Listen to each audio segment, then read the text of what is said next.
Nous sommes en train d'acquérir du matériel nouveau pour l'enregistrement. Nous ne savons pas trop où nous serons d'un soir à l'autre. Ceci, c'est, je pense, le 3e déplacement en 4 soirs. Et je pense que nous nous déplacerons encore demain soir. Et c'est ce qui complique beaucoup les choses. Il faut aller d'un endroit à l'autre. Alors c'est à peine, on est à un nouvel endroit chaque soir. Et ça rend les choses très difficiles. J'espère qu'un de ces jours, quand je reviendrai à Oakland, eh bien, nous pourrons peut-être prendre quelque chose comme cette salle-ci pendant 1 semaine ou 2. Et là, nous pourrions avoir un vrai réveil, une vraie série de réunions. Ne croyez-vous pas cela? Moi aussi, je le crois. C'est juste que notre programme a été tellement irrégulier. Eh bien, je dirais ceci, nous passons juste un soir ou 2 quelque part, puis nous allons 150 km plus loin, et juste au moment où on saisit la chose, que les gens se sentent bien, au point où ils commencent à voir l'action surnaturelle de Dieu, on arrête les réunions, et on se rend ailleurs, à 3, 5 ou 600 km plus loin, et on recommence. Et là où les gens entrent dans la phase du réveil, où ils peuvent recevoir leur guérison et où beaucoup de choses peuvent être accomplies. Donc, je pense qu'après mon retour du Canada, eh bien, avant que nous allions au Mexique ou ailleurs, je pense que nous allons déterminer les endroits où y tenir un réveil et rester environ 1 mois entier à chaque endroit ou quelque chose comme ça, afin de pouvoir vraiment amener les gens là où ils peuvent rester assez longtemps que certaines personnes pour qui on aura prié vont commencer à venir. On recevra des rapports qu'ils ont été guéris comme ça, et on aura des témoignages. Un peu comme dans ma propre ville, à Jeffersonville, dans l'Indiana. Eh bien, il n'y a rien là-bas. Oh, dès que nous sommes dans la ville, des centaines de gens affluent de partout, parce on a un lieu fixe. On ne se déplace pas tout le temps comme ceci. Et là, mes amis, ça fait environ 6 mois que je n'ai pas arrêté, jour et nuit, presque. Aujourd'hui, j'ai passé une journée merveilleuse, seul avec Dieu. Il n'y avait là personne d'autre que le Seigneur et moi. Et je suis plus tranquille quand je m'isole. Maintenant, j'ai encore 5 réunions à faire avant de prendre du repos. Encore 5 réunions. Après ça, au mois de mai, je compte prendre un mois entier pour aller dans les montagnes rocheuses ou, tout seul là-bas. Lorsqu'il semble j'aime me retrouver seul avec Dieu. C'est la manière que je le trouve si cher à mes yeux. Après quoi, je reviendrai pour commencer au Canada. Maintenant, nous n'avons pas beaucoup de temps. À quelle heure faut-il fermer la salle? 23 heures. Je pense qu'ils ont dit qu'ils allaient fermer la salle à 23 heures.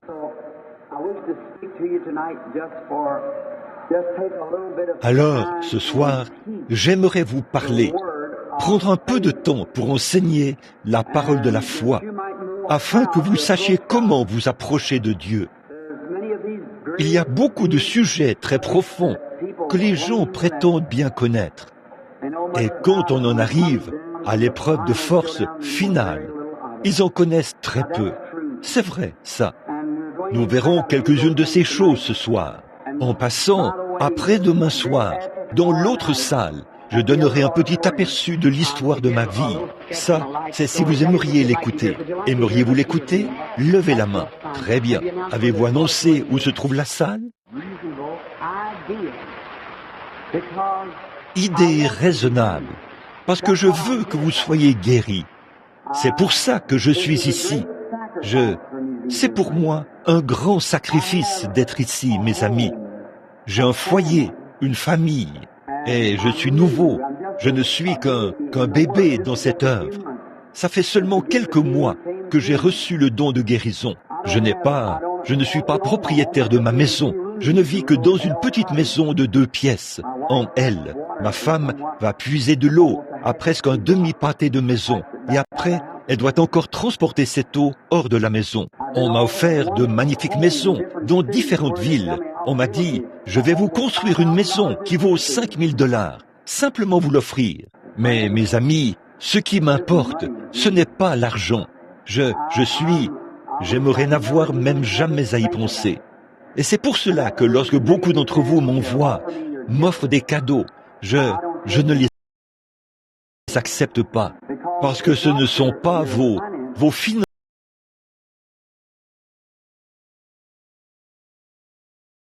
que je veux. C'est votre confiance. Je suis ici pour votre guérison. Comme je le disais au sujet de mon petit foyer, ma femme et mes 2 enfants, j'aimerais être avec eux ce soir. Il sera bientôt 23 heures. Et cette fidèle petite épouse est à genoux, en train de prier pour moi en ce moment. Elle sait qu'il est presque temps de commencer le service. Cette aimable, brave maman est en train de prier pour moi. Le petit garçon, dont la mère est morte alors qu'il n'avait que 2 ans, est en train de prier pour moi. Et quand je monte en chair, je sens que d'une manière ou d'une autre, leurs prières seront exaucées. Et je sais qu'il est tout prêt. Vous ne savez pas combien j'aimerais les voir ce soir. Au moment de les quitter pour monter dans l'avion, il y a quelques mois, ils se sont accrochés à mon manteau et ils pleuraient. Le médecin qui fréquente mon église m'a dit que je ne vivrais pas plus d'1 an. Il m'a dit qu'à ce rythme qui est le mien, je serais pris d'une crise cardiaque derrière la chair un de ces soirs. Et le petit garçon craint que cela se produise. Alors, il pleurait en disant « Papa, ne pars pas ». Mais il y a quelque chose qui me pousse à aller vers les malades et ceux qui souffrent. Et mes amis, je ne peux vous aider que si vous me croyez. C'est le seul moyen pour moi de faire quoi que ce soit pour vous. J'aimerais être avec eux ce soir. Vous ne savez pas combien j'aimerais. Beaucoup d'entre vous savent ce que c'est que d'être loin de chez soi, n'est-ce pas? Mais ce n'est qu'une petite cabane. Mais on n'a pas besoin d'une grande maison pour avoir un foyer. Ceux qui ont fait un foyer, c'est le caractère qu'on y trouve. Et je suis reconnaissant d'avoir un foyer. Alors, que Dieu vous bénisse. Priez pour moi. Je vous en dirai plus après-demain soir. Alors, ce soir, mes amis, si vous le voulez bien, tenez ces tout petits aussi tranquilles que possible. Faites de même vous aussi. Et accordez-moi toute votre attention pendant quelques instants. Et je tâcherai de faire de mon mieux pour vous expliquer la raison pour laquelle je suis ici ce soir et la manière dont vous devez vous approcher de Dieu pour recevoir votre guérison.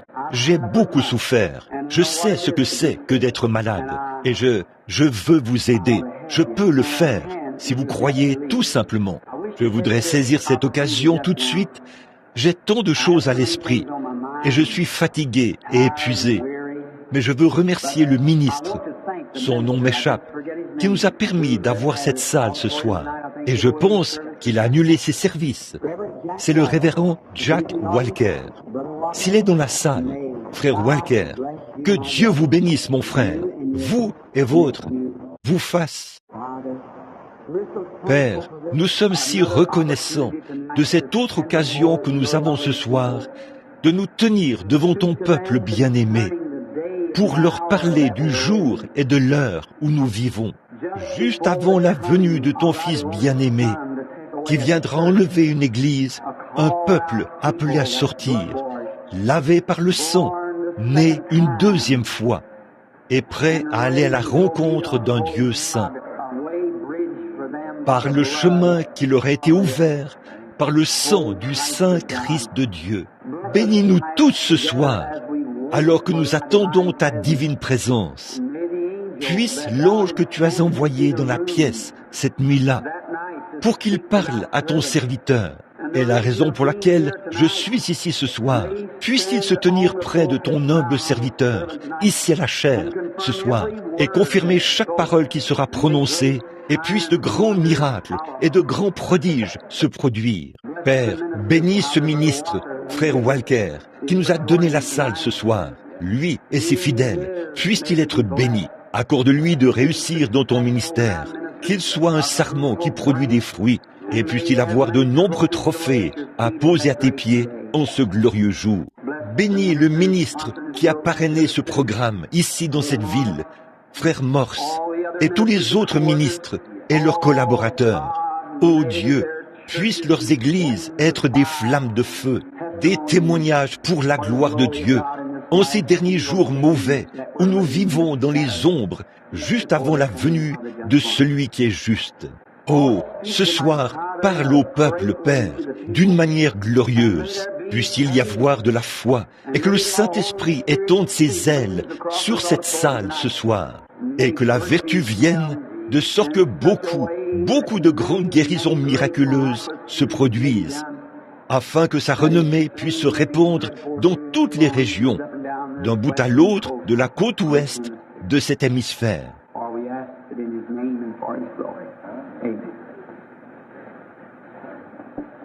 car nous le demandons en son nom et pour sa gloire. Amen. Bon, mes amis, comme je le disais, nous avons changé d'endroit à de nombreuses reprises. Je suppose que beaucoup ici n'ont même jamais entendu parler de la manière dont j'ai reçu le don de guérison divine. Mais la seule chose que je veux que vous fassiez ce soir, c'est de me croire. Si vous croyez, vous verrez la gloire de Dieu, j'en suis sûr. Ces derniers soirs, on n'a pas eu autant de succès que je l'espérais. Bien que des infirmes, des affligés, des sourds, des muets, des boiteux. Mais c'est très long, semble-t-il, depuis que nous sommes arrivés sur la côte ouest. Frère Jacques Fuller me parlait quand nous étions à Long Beach. Il a dit, Frère Branham, a-t-il dit, la raison, a-t-il dit, ici sur la côte ouest, il y a toutes sortes de choses sous le nom de la guérison divine. Il a dit, on a des adorateurs de la flamme bleue, l'adoration du Père divin et toutes sortes de choses sous le nom de la guérison divine. Il a dit, c'est vraiment une pierre d'achoppement. Eh bien, c'est peut-être vrai, mes amis, je n'en sais rien, mais ça ne fait pas obstacle à la puissance de guérison de Dieu. Et le guérisseur divin est là, personne qui parle mal de lui ne peut faire un miracle en son nom. C'est ce qu'il a dit. Alors, si quelqu'un fait en sorte que des gens obtiennent leur guérison, j'en suis reconnaissant.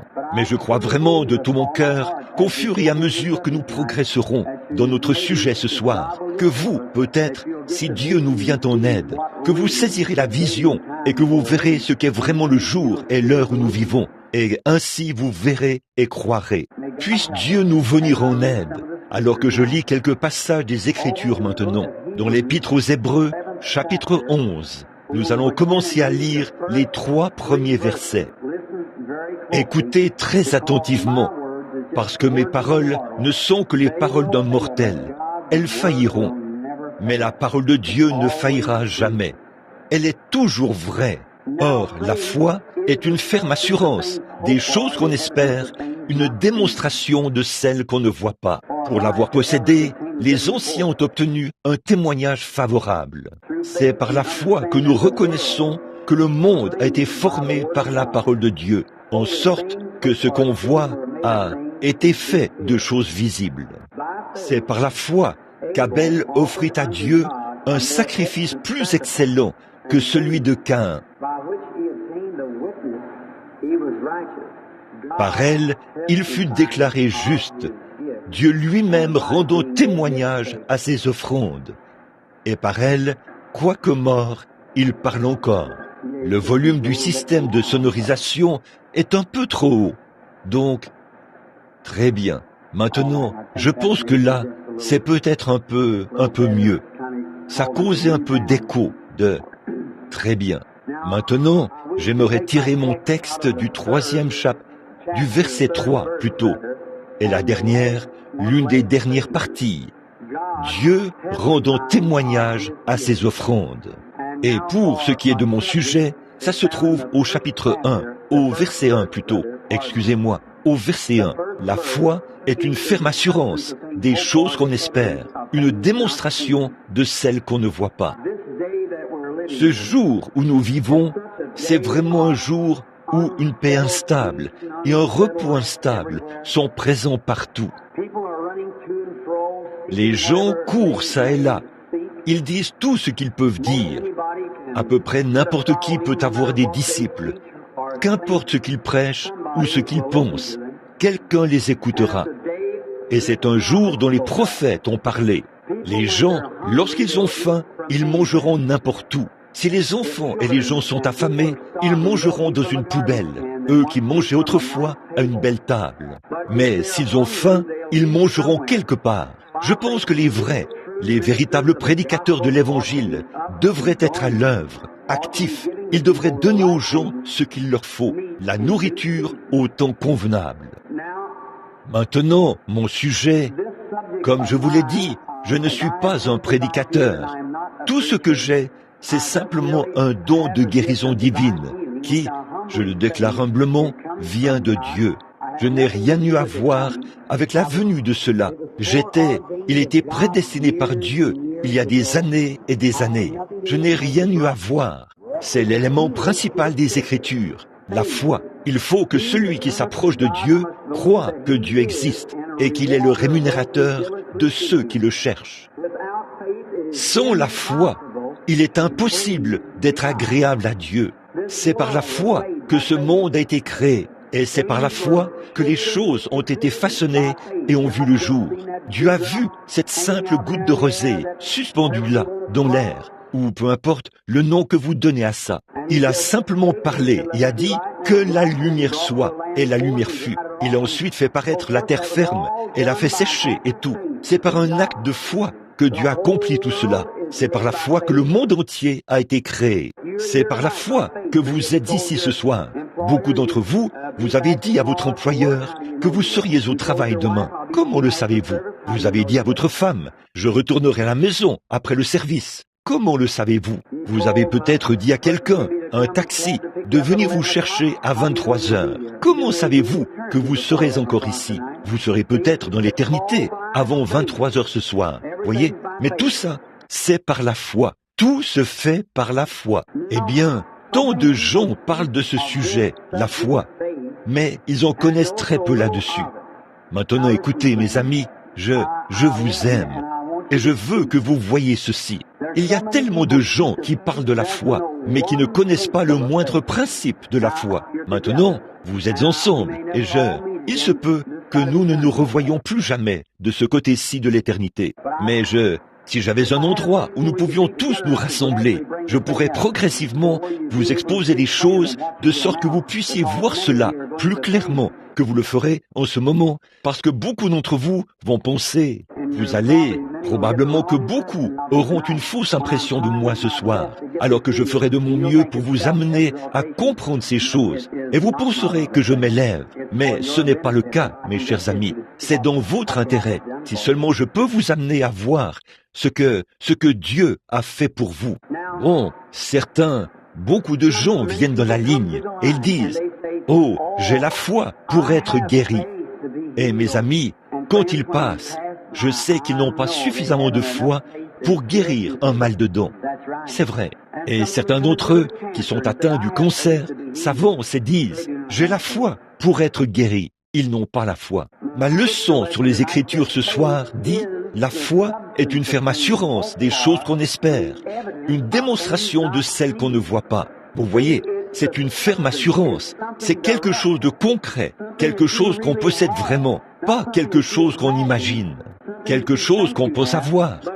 Mais c'est un acte concret, réel, qu'on possède. Vous voyez ce que je veux dire? Bon, là, il n'y a pas longtemps, je vais vous raconter une petite histoire au sujet de quelqu'un qui est venu pour que vous puissiez voir ce qu'est la foi. La foi est un don en soi. Vous pouvez en avoir une portion, mais un don de foi, ça existe. C'est comme certains d'entre vous qui oignez les malades afin de prier pour eux et vous obtenez des résultats. Ça, ce n'est pas un don de guérison, c'est une portion de la foi. Ce n'est pas un don concret de guérison, car il n'y a qu'un seul don concret de guérison. Il n'y a qu'un seul don concret de foi. Il n'y a qu'un seul don concret de miracle, et ainsi de suite. Il y en avait dans l'Écriture. Les apôtres l'avaient, et beaucoup, ils ont fait des œuvres puissantes de Philippe et tous les autres. Il y avait un seul don de guérison. C'est comme quand nous quittons une ville, alors que beaucoup de gens se mettent à dire, j'ai remarqué que dans certains endroits, après mon départ, certaines personnes, je dirais une quinzaine ou une vingtaine, se mettent à dire, le Seigneur m'a donné le don de guérison. Eh bien, que Dieu les bénisse. Certains disent, frère Branham, voudriez-vous m'imposer les mains pour que je reçoive le don de guérison? J'aimerais bien pouvoir le faire. J'inviterai chacun de vous à passer ici, dans la ligne ce soir, et je dirais qu'il n'y aurait plus un seul malade à Oakland d'ici quelques semaines. C'est vrai, mais ce n'est pas à moi de donner cela. C'est une ferme assurance des choses qu'on espère, une démonstration de celles qu'on ne voit pas. Prenons cette portion de l'Écriture, la ferme assurance des choses qu'on espère. Il y a 3 choses, l'espérance, la charité et la foi. Pas vrai? Eh bien, l'espérance est un élément, la foi est un autre élément, et la charité est un autre élément. La charité, c'est l'amour. J'ai vu passer beaucoup de gens, des gens charmants, de vrais chrétiens, mais ils n'avaient pas suffisamment de foi pour être guéris. Puis, j'ai vu passer des pécheurs, et ils avaient la foi pour être guéris. Voyez, c'est un tout autre élément. Ça ne dépend pas de la manière juste dont vous servez Dieu, c'est un élément que vous possédez vous-même. Alors, je veux que vous saisissiez cela, parce que c'est dans votre intérêt. Tenez, il y a quelques semaines, il y a quelques mois, j'étais chez moi seulement pour quelques soirs. Et oh, il y avait environ 300 personnes qui s'étaient rassemblées dans la maison et dans la cour ce jour-là. Et vers 2 heures du matin, ma femme m'a conduit au lit. Et comme j'étais étendu sur le lit, oh, j'avais des crampes et des douleurs aux jambes. J'étais étendu là et j'ai entendu le bruit d'un moteur qui se dirigeait vers l'entrée de la maison. Et j'ai dit, oh là là, quelqu'un arrive. Et elle a dit, eh bien, écoute, je vais aller répondre à la porte. Et pendant qu'elle se dirigeait vers la porte, je me suis endormi. Et j'entendais quelqu'un dire, eh bien, le bébé est malade depuis longtemps. Et ce petit bébé avait tellement pleuré que sa voix ne sonnait plus comme celle d'un humain. Quelque chose comme, vous qui lisez mon petit livre intitulé « Une vision céleste ». Combien l'ont lu dans l'auditoire? Voyons un peu. Une vision céleste. Vous voyez, quelque chose de ce genre. Ce tout petit bébé n'avait qu'environ 8 ou 10 semaines. Et il n'arrêtait pas de pleurer. Et sa mère a dit, eh bien, nous avons voyagé toute la journée et toute la nuit pour arriver ici. Elle a dit, nous avons appris que frère Branham serait à la maison et nous avons emmené le bébé. Oh, le pauvre petit, je ne pouvais pas dormir. Alors je suis sorti et j'ai prié pour ce petit bébé. Puis, je me suis assis là, dans le fauteuil, et j'ai parlé à la mère pendant un instant. Ils avaient fait tout le trajet depuis le nord de l'Ohio. Et pendant que nous étions assis là, mes amis, le petit bébé a cessé de pleurer. Il avait pleuré jour et nuit, là. Oh, pour moi, ça vaut plus que tout l'argent du monde. Et là, j'ai regardé, et la mère s'est mise à pleurer. De grosses larmes tombaient sur la petite couverture. Le brave papa qui était assis là, vêtu d'une salopette, avait probablement dépensé une bonne partie de ses revenus pour venir. Il s'est approché, m'a entouré de ses bras et a dit « Je vous aime, frère Branham ». Oh, certains des cœurs les plus nobles qui aient jamais battu se trouvent sous une vieille chemise bleue. C'est vrai, ce qui compte, ce n'est pas la façon dont vous êtes vêtu, c'est ce qu'il y a à l'intérieur de vous. C'est vrai, et là, je savais qu'il était sincère, ce n'était pas de l'hypocrisie. Il le disait du fond du cœur. Il m'aimait. Et j'ai regardé le petit bébé, puis la mère. Quand je suis allé dans l'autre pièce, il nous souriait. Et mes amis, ça en vaut totalement la peine, n'est-ce pas? C'est vrai, ça vaut tout. Puis ils ont dit, ma femme a dit, eh bien, je vais vous préparer du café ou quelque chose, si vous voulez. Et ils ont dit, eh bien, nous allons simplement attendre un peu. Et ma femme a dit, eh bien, là, j'ai une idée, et je dis, je vais m'étendre ici sur ce fauteuil et laisse la mère et les autres aller au lit pour dormir un peu. Alors, nous les avons installés au lit et je suis resté assis dans le fauteuil pour essayer de me reposer jusqu'au lever du jour. Et juste à ce moment-là, une autre voiture est arrivée. Un jeune homme s'est présenté à la porte et a dit, « Frère Branham ?» J'ai dit, « Oui ». J'essayais de me réveiller. Il a dit, « Je sais que vous avez vraiment sommeil. » J'ai dit, « Oui, monsieur. » Il a dit, « Je viens de Marengo, dans l'Indiana. » Il a dit, « Ma petite sœur se meurt de l'appendicite. On doit l'opérer ce matin. » Il a dit, « Voulez-vous venir la voir ?» Eh bien, Et dans mon vieux taco, ma Ford, qui m'attend là-bas à Houston, dont le côté est enfoncé par mes genoux, là où j'ai frappé avec mon genou comme ça, pour essayer de rester éveillé pendant que je suis en route, pour aller prier pour les malades. Je quittais une réunion pour une autre, et je partais prendre la route qui traverse le champ, avec la main hors de la portière de la voiture, en disant « Que Dieu vous bénisse, que Dieu vous bénisse », tout en étant profondément endormi. Je n'oublierai jamais ce jour où je revenais de Houston. J'entendais une voiture klaxonner et je savais que j'étais du mauvais côté de la route, mais je n'arrivais pas à me réveiller. Voyez-vous, j'avais passé 15 jours et 15 soirs d'affilée à prier pour les malades et à voir des choses merveilleuses. Mais, oh là là, mes amis, si ma vie est courte, peut-être que quelqu'un d'autre pourra rester parce que je m'en serais allé. Et cet homme a dit, ce jeune homme a dit, ma petite sœur, il m'a dit qu'il faisait partie d'une certaine église. Je ne vais pas mentionner le nom de cette église ici, parce que ce n'est pas nécessaire. Et je ne critique la religion de personne. Et de toute façon, je suis l'ennemi juré de cette église.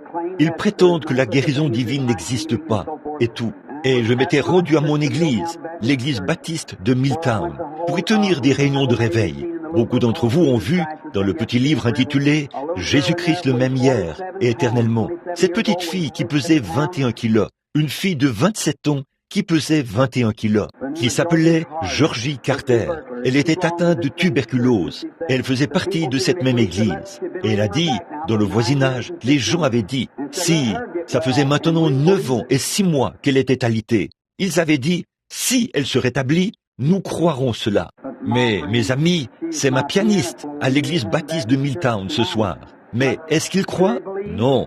Même si quelqu'un ressuscitait des morts, ils ne croiraient pas. Et en passant, il y avait un homme qui gisait à la morgue et qui avait été déclaré mort par 3 médecins au moment où j'étais allé là où on l'avait mis. Il conduit une locomotive de la Pennsylvanie ce soir.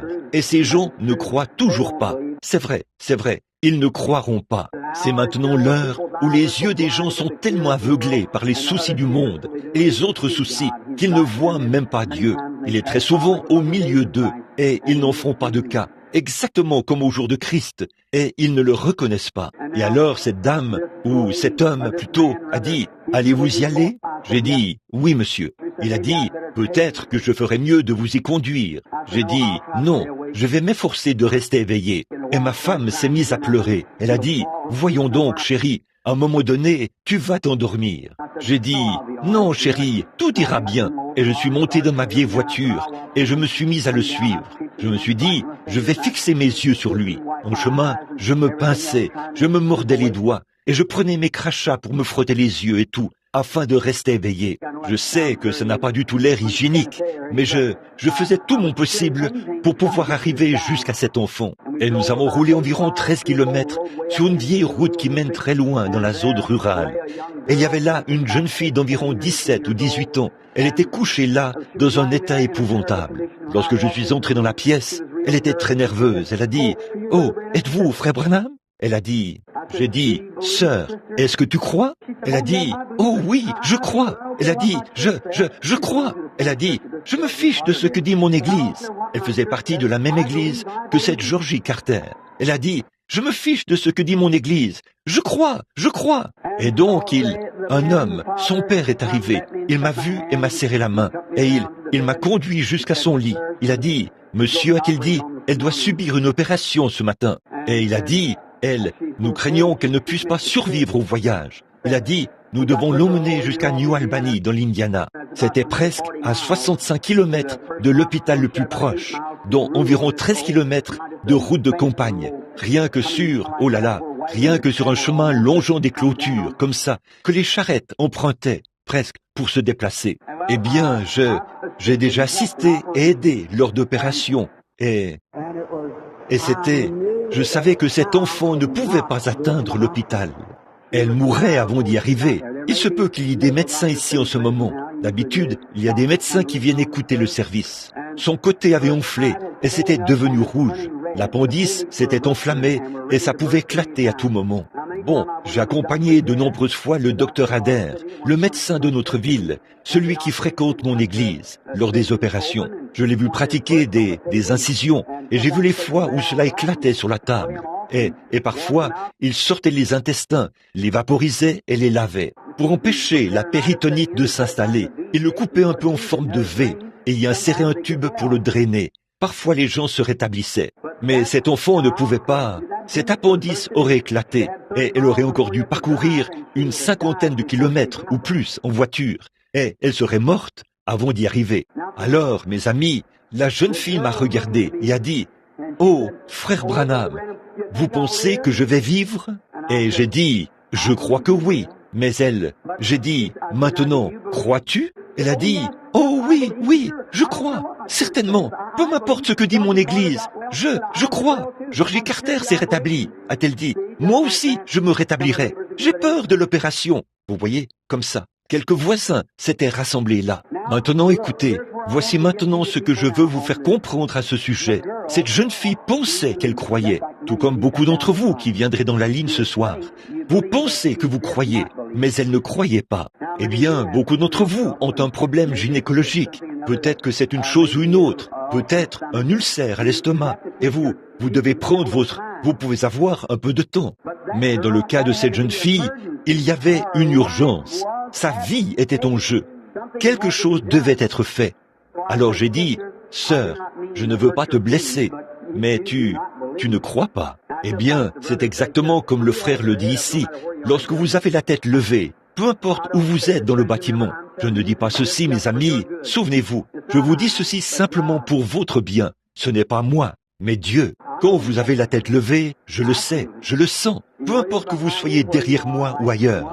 Comme cette dame qui était assise derrière moi hier soir, la tête levée. Je le savais pendant tout ce temps. Donc ça, c'est entre Dieu et l'individu, voyez-vous. Je n'y peux rien. Ils font obstacle aux gens, bien souvent. Ça fait obstacle aux choses. Et donc, cette jeune fille, elle a dit, « Oh, je crois, frère Branham. » Eh bien, elle pensait qu'elle croyait. Maintenant, écoutez, elle avait de l'espérance.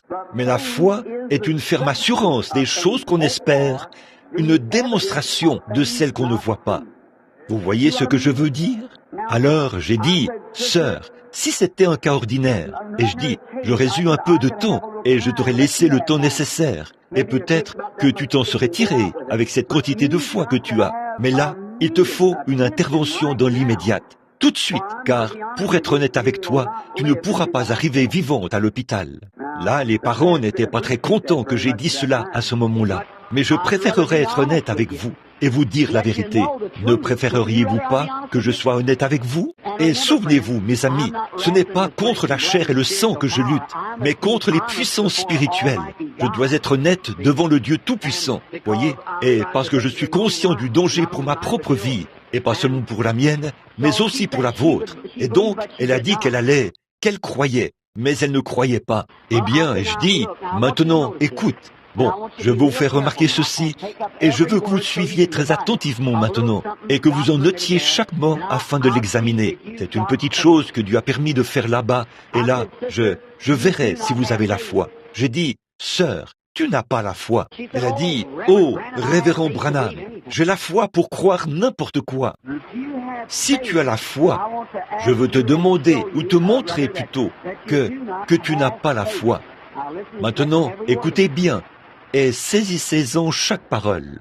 Dans la chambre, il y avait une ficelle suspendue à un chandelier, et au bout de cette ficelle se trouvait un petit bracelet doté c'était un bracelet blond dans lequel se trouvaient de petits points rouges, où un enfant avait probablement joué avec ça. Vous savez, en le faisant tournoyer dans la pièce. Peut-être que certains d'entre vous font la même chose pour calmer leur propre bébé, faisant tournoyer quelque chose comme ça avec lequel ils peuvent jouer pour les amuser.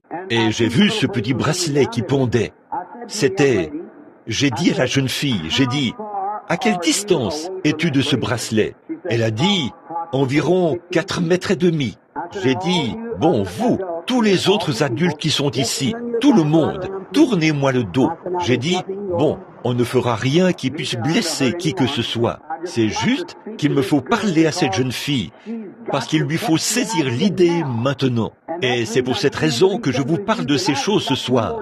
Il nous reste encore 2 soirs, et quelque chose doit être fait, voyez-vous. Maintenant, je ne veux pas que vous repartiez d'ici et que vous disiez quoi que ce soit de mal à propos de ceci, parce que vous pourriez avoir à en répondre au jugement. Alors, j'ai dit, quelque chose doit être fait tout de suite. Et j'ai dit, maintenant vous les parents, tournez-nous le dos. Quelques voisins étaient assis autour d'elle, et ils m'ont tous tourné le dos et ont tourné leurs chaises. Je me suis adressé à la jeune fille, j'ai dit, bon, tu me dis que tu as la foi pour croire que tu obtiendras toute chose.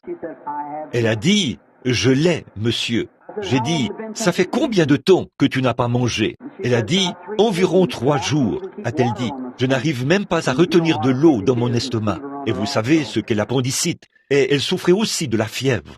Et j'ai dit, bon, si tu crois de tout ton cœur, et que tu me prouves maintenant que tu as la foi, fixe maintenant le regard sur ce bracelet. Et c'était suspendu là, en l'air. Et fais tourner ce bracelet encore et encore dans la pièce. Ensuite, fais-le osciller dans la pièce, puis fais-le s'arrêter. Et je croirai que tu as la foi. Elle a dit, oh, frère Branham, a-t-elle dit, oh là là, pourquoi me demander une chose pareille? J'ai dit, je voulais voir si tu avais la foi. J'ai dit, Jésus a dit, si tu peux croire, tout est possible. Eh bien, ça, c'est de la foi pure et simple, mes amis. Les magiciens l'utilisent très souvent pour jouer des tours, et ainsi de suite, pour faire éclater des verres et tout. Ça arrivera si vous croyez. Mais j'essaie de baser votre réflexion sur la foi pour que vous sachiez de quoi je parle. Et je veux que vous restiez bien tranquille maintenant pour pouvoir saisir ceci. Réveillez-vous, et alors, quand j'aurai terminé, vous saurez de quoi il s'agit. Alors elle a dit, voyons, frère Branham, personne ne pourrait faire ça. J'ai dit, oh, que si, n'importe quelle personne qui croit peut le faire. Et elle a dit, eh bien, je ne crois pas qu'il y ait quelqu'un qui puisse le faire. J'ai dit, je pensais que tu avais dit que tu croyais que tu pouvais obtenir toute chose. Voyez-vous comment elle s'est fait coincer là? J'ai dit, tu as dit que tu croyais que tu pouvais obtenir toute chose. Je veux que tu le prouves. Et elle a dit, je ne crois pas que quelqu'un puisse faire ça. C'est matériel, ça, frère Branham. Elle a dit, pourriez-vous le faire? J'ai dit, oui, madame. Et elle a dit, eh bien, est-ce que vous pourriez le faire devant moi? J'ai dit, si tu le désires. Et elle a dit, je le désire. Alors, naturellement, j'ai concentré ma pensée là-dessus, en lui demandant d'observer le bracelet et non moi. Comme bien des fois dans une réunion, je vais prendre n'importe quel enfant qui louche, qui se trouve dans cette réunion. Faites-le monter ici, et sans même prier pour lui. Il me suffit de le regarder droit dans les yeux, comme ça, et ses yeux se redressent. Mais quand je tourne la tête, je l'ai utilisée en guise d'illustration. Elle est repartie. Elle pensait qu'elle n'arriverait pas à revenir dans la ligne. Il a fallu 2 ou 3 jours avant qu'elle puisse y revenir. Mais quand elle est venue cette fois-là, elle a dit, « Frère Branham, vous m'avez dit de revenir dans la ligne. » Il y avait des centaines de gens qui s'entassaient partout. Il y en avait debout dans... Ils arrivaient très tôt le matin. Ils étaient tout trempés de l'extérieur. Ils venaient pour qu'on prie pour eux. Et donc, lorsque Dieu a guéri ses yeux là-bas, les 2 yeux se sont redressés. Tout est devenu normal. Et elle est repartie en se réjouissant. Vous voyez, voilà la différence entre votre foi et la foi de Dieu. Donc, bien entendu, j'ai fixé mes yeux sur ce bracelet. Et ça, vous pouvez le faire vous aussi, si vous n'en doutez pas dans votre cœur. Et cela s'est mis à bouger. Puis, ça s'est mis à bouger d'avant en arrière, en rond, d'un côté et de l'autre. Et je l'ai fait s'arrêter. Elle a dit, « Frère Branham », a-t-elle dit, « c'est du spiritisme, ça !» J'ai dit, « Je pensais bien que tu dirais peut-être quelque chose comme ça. » Oh, n'est-il pas étrange de voir que des gens professent connaître Dieu, mais qu'ils en connaissent si peu à son sujet? N'est-ce pas vrai? Elle a dit, « Vous savez, nous faisons partie de l'Église de Christ. » Excusez-moi, je ne voulais pas dire ça. Excusez-moi, vous qui êtes de l'Église de Christ. Je ne voulais pas dire ça, voyez. Quoi qu'il en soit, elle a dit, nous parlons là où la Bible parle, et nous nous taisons là où la Bible se tait. Vous savez, vous avez ce slogan-là. Je me suis posé des questions à ce sujet quelquefois. J'ai dit, très bien. Elle a dit, on ne peut pas trouver une telle chose dans la Bible. Ça n'existe pas. J'ai dit, je pensais bien que c'est ce que tu dirais. J'ai dit, bien sûr que c'est dans la Bible. Et elle a dit, eh bien, je ne le crois pas. Très bien. Et je dis, tu ne le crois pas? Elle a dit, non, montrez-moi où ça se trouve dans la Bible. J'ai dit, un jour, Jésus est passé près d'un arbre. Et il voulait cueillir un fruit de cet arbre, mais il n'y en avait pas. Il a maudit cet arbre et il s'est mis à se dessécher. Et quand ils sont repassés par là à midi, l'arbre était desséché. Pierre l'a remarqué et a relevé combien cet arbre s'était rapidement desséché. Il a dit, si vous dites en votre cœur à cet arbre de s'arracher et de se jeter dans la mer, et que vous n'en doutez pas, il vous obéira. L'a-t-il dit? J'ai dit, il a dit, si vous dites à cette montagne, ôte-toi de là, et que vous n'en doutez pas en votre cœur, peu à peu cela s'accomplira. L'a-t-il dit? Bien sûr qu'il l'a dit. J'ai dit, je sais que pour tenter de justifier son incrédulité, ton pasteur incrédule t'a dit que c'était une montagne de péché. Moi aussi, j'ai fréquenté l'école. Il s'était agenouillé près de la montagne des Oliviers. C'était la montagne des Oliviers. Si vous dites en votre cœur que cela doit être ôté, et que vous n'en doutez pas. J'ai dit, combien la foi? Et il a dit, si vous aviez de la foi, de la grosseur d'un grain de moutarde. J'ai dit, eh bien, si la foi de la grosseur d'un grain de moutarde peut déplacer cette montagne, combien la foi dont tu as besoin pour bouger ce bracelet peut être plus petite que ce grain de moutarde. Vous voyez ce que je veux dire? Eh bien, je me suis souvent demandé pourquoi il avait parlé du grain de moutarde. Je vais peut-être mentionner cette pensée. Le grain de moutarde est la plus petite de toutes les semences. C'est vrai, mais il n'y a rien qu'on puisse croiser avec le grain de moutarde. c'est entièrement de la moutarde. Vous ne pouvez pas la croiser avec du chou frisé ou autre chose et la faire pousser. C'est entièrement de la moutarde. Si vous avez cette quantité de foi, que c'est entièrement de la foi, sans qu'elle soit croisée avec quelque chose d'autre, demandez ce que vous voudrez, cela vous sera accordé. Mais elle ne doit pas être vacillante. Il faut que ce soit de la moutarde authentique. Si vous savez de quoi je parle. Très bien. Et j'ai dit, que faudrait-il de plus? Eh bien, a-t-elle dit, écoutez, je veux vous demander quelque chose. Elle a dit, est-ce que c'est Dieu qui a fait bouger cela? Ou est-ce que c'est le diable qui a fait bouger cela? J'ai dit, aucun des deux ne l'a fait. Elle a dit, alors, comment donc est-ce que cela a bougé? J'ai dit, je l'ai fait bouger. Elle a dit, eh bien, vous êtes à 4,5 mètres de cela, ou plus. J'ai dit, non, c'est ma foi qui l'a fait bouger. Vous voyez? Si vous demandez quoi que ce soit et que vous n'en doutez pas, vous voyez ce que je veux dire? La foi, mais vous avez votre libre arbitre. Vous êtes un être humain. Vous pouvez rejeter cela dans votre cœur. Je ne pourrais pas vous atteindre, même s'il le fallait. Jésus n'a pas pu faire beaucoup de miracles. À cause de quoi? Exactement. Voyez-vous combien les gens en connaissent peu sur la foi? C'est étonnant, mes amis, de voir à quel point les gens en connaissent peu à ce sujet. Ils en parlent beaucoup et pourtant, ils en connaissent peu sur cela. Et alors elle a dit, eh bien, alors voulez-vous me dire, qu'est-ce que cela a à voir avec Dieu, ce que vous venez de faire là? J'ai dit, bon, écoute, un ange est venu dans la pièce et m'a dit que bien longtemps avant ma naissance, j'avais été prédestiné à avoir un don de guérison divine. Et un soir, il est venu dans la pièce et m'a dit que Dieu avait envoyé ce don et que c'était un don de guérison divine destiné aux gens et que si je pouvais amener les gens à me croire et que j'étais sincère quand je prie, rien ne résisterait à cette prière.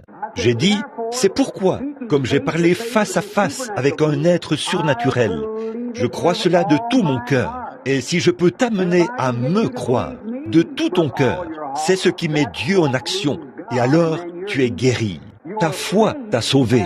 Vous voyez ce que je veux dire? C'est votre foi pour y croire qui vous sauve. Non pas ce que vous vous êtes efforcé de concevoir dans votre esprit, mais ce que vous savez réellement, une véritable démonstration de ce qu'on ne voit pas. Vous voyez ce que je veux dire?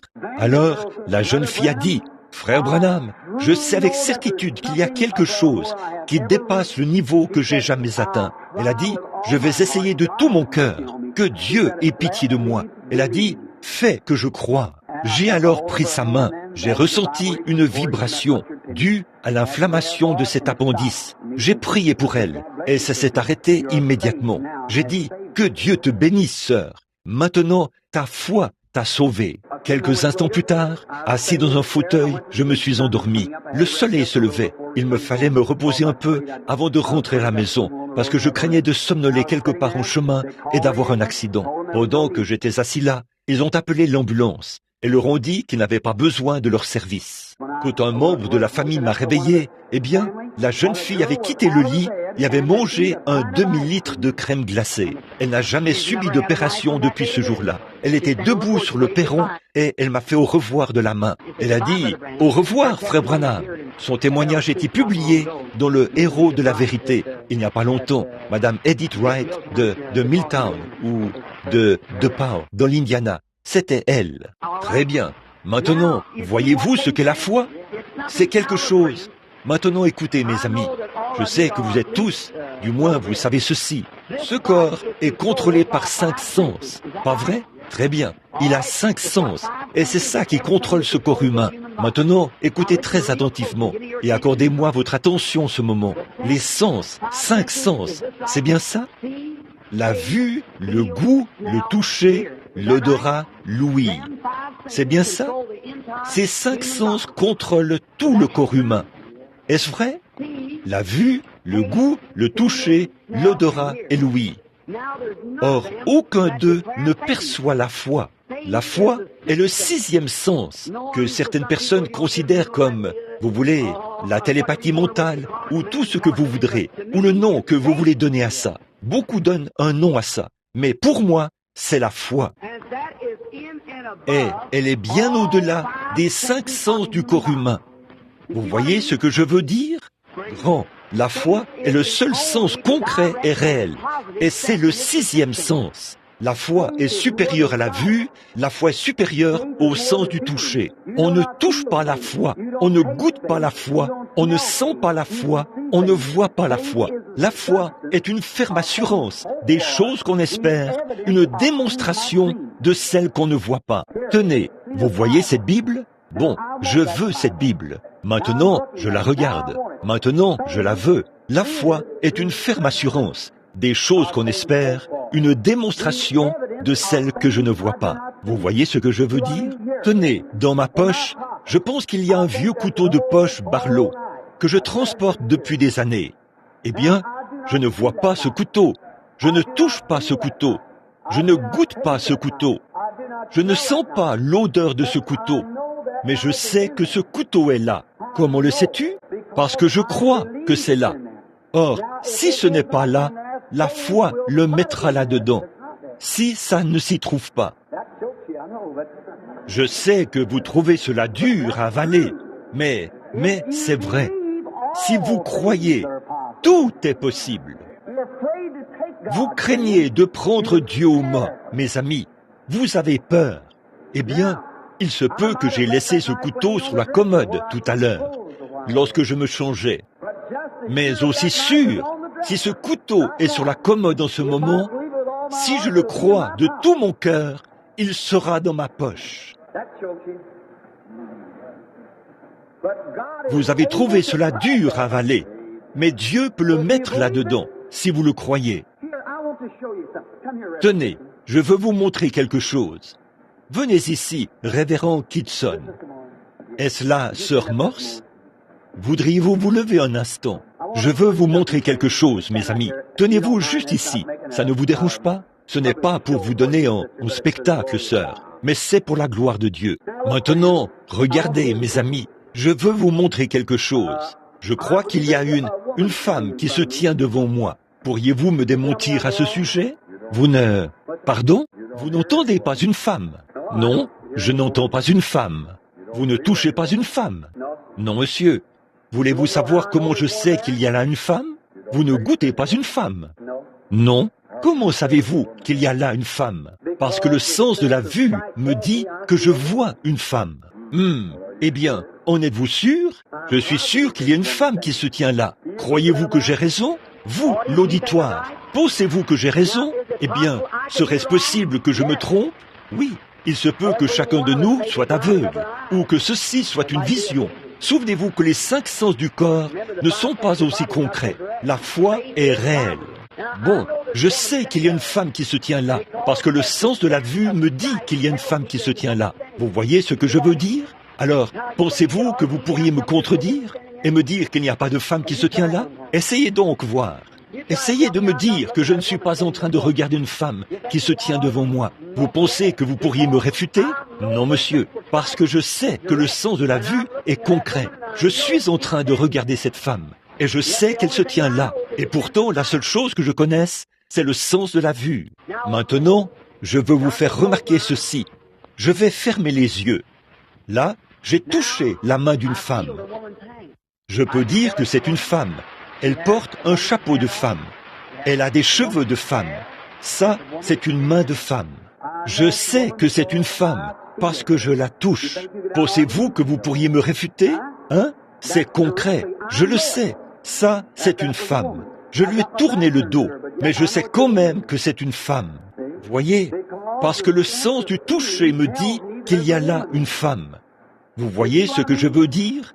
Bon, la vue m'a dit que là, en ce moment, il y a une femme. Je ne la touche pas. C'est le sens de la vue. Je sais qu'elle se tient là, parce que je la regarde. Je ferme les yeux, je sais qu'elle se tient là en ce moment, parce que, non pas parce que je la vois, mais parce que j'ai touché sa main. Je sais qu'elle se tient là. Je ne la vois pas, mais je la touche. Le sens du toucher indique qu'il y a une femme qui se tient là.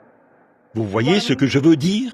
Or, la foi est une ferme assurance des choses qu'on espère, une démonstration. Vous voyez ? C'est concret et réel, tout comme ma vue est réelle, tout comme mon sens du toucher est réel. C'est une démonstration de ce qu'on ne voit pas. C'est tout aussi réel que ceci. Vous voyez ce que je veux dire? Beaucoup de gens essayent d'y arriver par leurs propres efforts. Ils disent, oh, j'ai la foi. Mais, mes amis, elle n'est pas là. Si elle l'était, elle réagirait. Vous voyez ce que je veux dire? Maintenant, regardez. Merci, Sœur Morse. Que Dieu vous bénisse. Maintenant, regardez. Là, j'ai vu cette femme. Mon sens de la vue m'a dit qu'elle était là. Et j'ai donc su qu'elle était là grâce au sens de la vue. Puis, j'ai fermé les yeux. Je n'avais plus la vue. Alors, je l'ai touchée. Et le sens du toucher m'a dit qu'elle était là. Le sens du toucher était tout aussi concret que le sens de la vue, parce que c'était une preuve concrète. Alors la foi est une preuve concrète des choses qu'on ne voit pas, ne touche pas, ne goûte pas, ne sent pas ou n'entend pas. Maintenant, regardez. Je vais fermer les yeux maintenant. Regardez bien. Ça, c'était du jus d'orange. Vous ne voyez pas d'orange? Non, monsieur. Et vous n'entendez pas d'orange? Non, monsieur. Vous ne touchez pas d'orange? Non, monsieur. Vous ne sentez pas d'orange? Non, monsieur. Qu'est-ce qui vous fait penser que c'est de l'orange? Parce que j'y ai goûté. Êtes-vous sûr? Je suis sûr que c'était du jus d'orange. Ça n'aurait pas été du citron, ça n'aurait pas été du raisin, ça n'aurait pas été du pamplemousse. C'était du jus d'orange, à cause du sens du goût. Je ne l'ai pas senti, je ne l'ai pas entendu, je ne l'ai pas touché, je ne l'ai pas vu, mais malgré tout, le sens du goût m'a dit que c'était du jus d'orange. Vous pensez que j'ai raison? Certainement. Pourquoi? Le sens du goût a prouvé que c'était du jus d'orange. Alors, peu importe combien vous me direz que c'était de l'eau, je sais que c'était du jus d'orange. J'y ai goûté. Voyez? Vous aussi, vous pourriez y goûter. Et si vous avez le sens du goût, vous le sauriez aussi. Et si vous avez la foi, vous saurez aussi de quoi je parle. Bon, regardez encore ici. Regardez bien ici. Je sens l'odeur du parfum. Ça, c'est du parfum. Vous ne pouvez pas en voir. Je ne vois pas de parfum. Vous n'en entendez pas. Je n'entends pas de parfum. Vous n'en goûtez pas. Je ne goûte pas cela. Vous n'en touchez pas. Je ne le touche pas. Qu'est-ce qui vous fait penser que c'est du parfum? Parce que je l'ai senti. C'est vrai.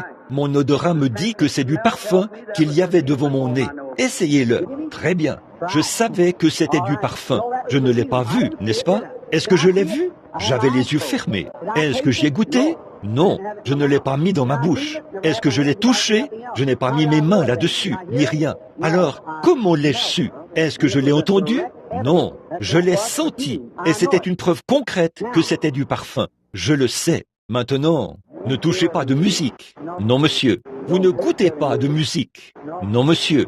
Eh bien, qu'est-ce qui vous fait penser que c'est de la musique? Je l'entends et je sais que c'est de la musique. En êtes-vous certain? J'en suis sûr.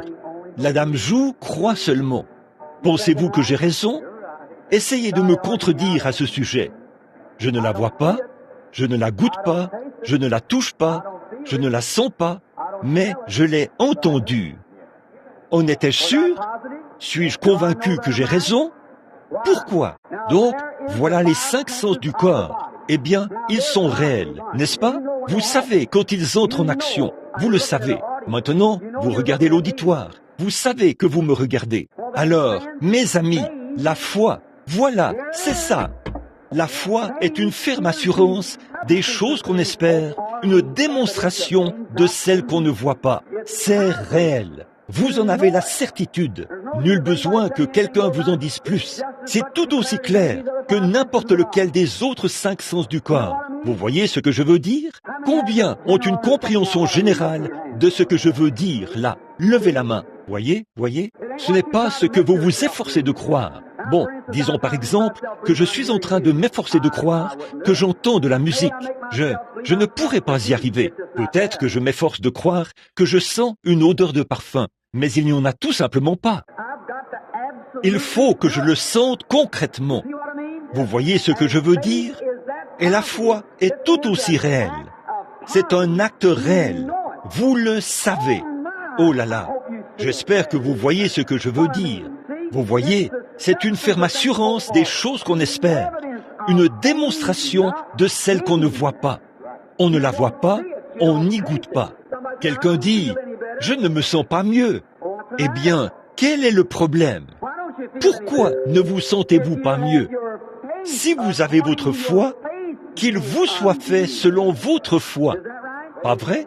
Voyez, peu importe ce que vous ressentez, vous êtes quand même guéri. Peu importe ce que vous voyez, vous êtes quand même guéri. Vous voyez ce que je veux dire? C'est, vous en êtes convaincu. Rien ne peut ravir cela de votre cœur. Vous en êtes convaincu, là. C'est tout simplement un acte réel. Oh là là, si seulement vous pouviez le voir, mes amis, il se passerait quelque chose. Si seulement vous pouviez savoir de quoi je parle, quelque chose réagirait en ce moment même. Voyez, c'est une chose réelle. C'est là, c'est tout aussi réel que ces 5 autres sens. Ceci relève de l'homme naturel. La foi est de Dieu.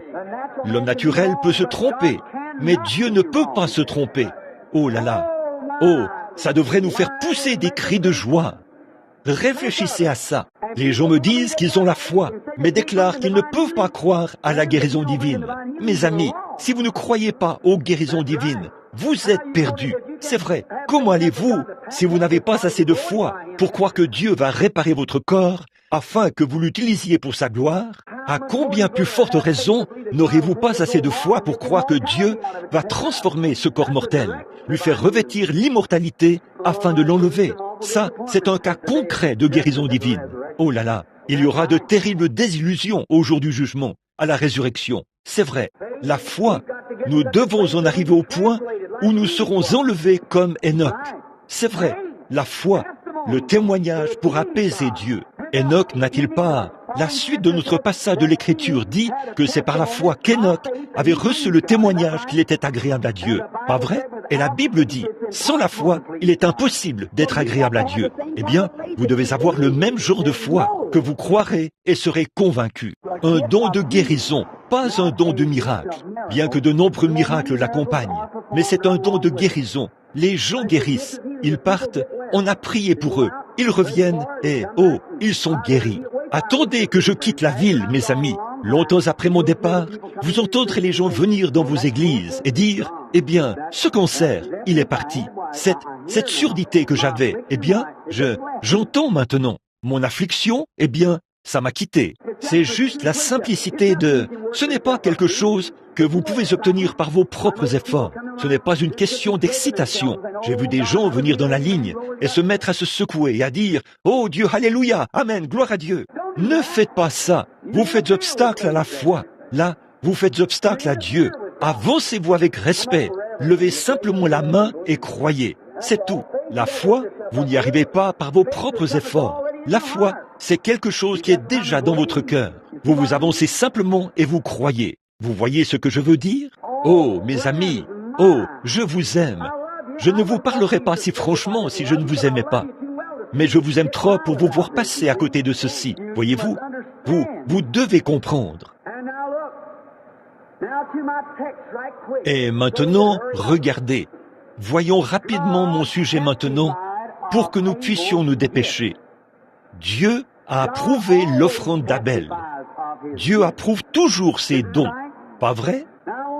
Maintenant, je veux vous faire remarquer que quand les enfants d'Israël étaient en esclavage là-bas en Égypte, pendant 420 ans, après avoir été emmenés là-bas par Joseph, quand ils sont descendus là-bas, au fil du temps, il s'est élevé un pharaon qui n'avait pas connu Joseph.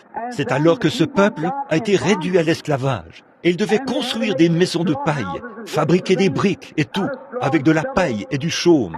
Et là, ils se sont mis à crier à Dieu pour qu'il leur envoie un libérateur. Pas vrai? Et ils ont crié encore et encore.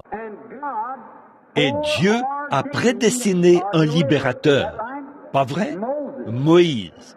Et quand Moïse a atteint l'âge de la maturité, il est sorti et a vu 2 Égyptiens en train de maltraiter un Hébreu. Il a tué les Égyptiens et les a enterrés. Et le lendemain, quand il a rencontré des Hébreux qui se battaient entre eux, eh bien, ont-ils dit, « Vas-tu nous tuer comme tu as tué l'Égyptien ?» Maintenant, écoutez, restez bien tranquille là. Moïse, le libérateur lui-même, le don de Dieu au peuple, ils ne l'ont pas compris. Vous voyez ce que je veux dire? Ils n'ont pas compris Moïse. Et Moïse pensait qu'il comprendrait certainement qu'il était le don qui leur était envoyé pour les délivrer. Mais ils n'ont pas compris. Et maintenant, mes amis, comprenez-moi bien. Permettez-moi de dire ceci avec de la révérence dans mon cœur, en sachant que je suis une personne en route vers l'éternité, qui comparaîtra un jour en jugement. Des milliers de personnes ne reconnaissent pas leur don. Voyez, ils ne peuvent pas le comprendre. Ils regardent et disent, « Oh, il n'est qu'un homme. » C'est vrai. Était-ce Dieu ou Moïse qui a délivré le peuple? C'était Dieu en Moïse. Voyez, ils réclamaient le libérateur. Et quand Dieu leur a envoyé le libérateur, ils ne l'ont pas reconnu parce que c'était par l'entremise d'un homme. Mais ce n'était pas l'homme, c'était Dieu dans cet homme, qui demeure en moi. C'est lui qui fait les œuvres, vous voyez? Mais il était le don que Dieu a fait au monde. Dieu l'a donné pour vous et moi. N'en êtes-vous pas heureux? Regardez, Dieu l'a donné. Eh bien alors, les gens qui croient que Dieu l'a donné peuvent être sauvés. Mais ceux qui ne le croient pas ne peuvent pas être sauvés. Pas vrai? Et il n'y a aucun autre moyen d'entrer dans le royaume si ce n'est par lui. Pas vrai? Bon, alors, si vous le croyez, vous pouvez être sauvés. Mais si vous ne le croyez pas, vous ne pouvez pas être sauvés, parce qu'il est le don de Dieu. Regardez, les Écritures disent, personne, nous savons que Dieu était avec Christ, car personne ne peut faire les œuvres qu'il a faites si Dieu n'est avec lui. Pas vrai? Alors, qu'est-ce que c'était?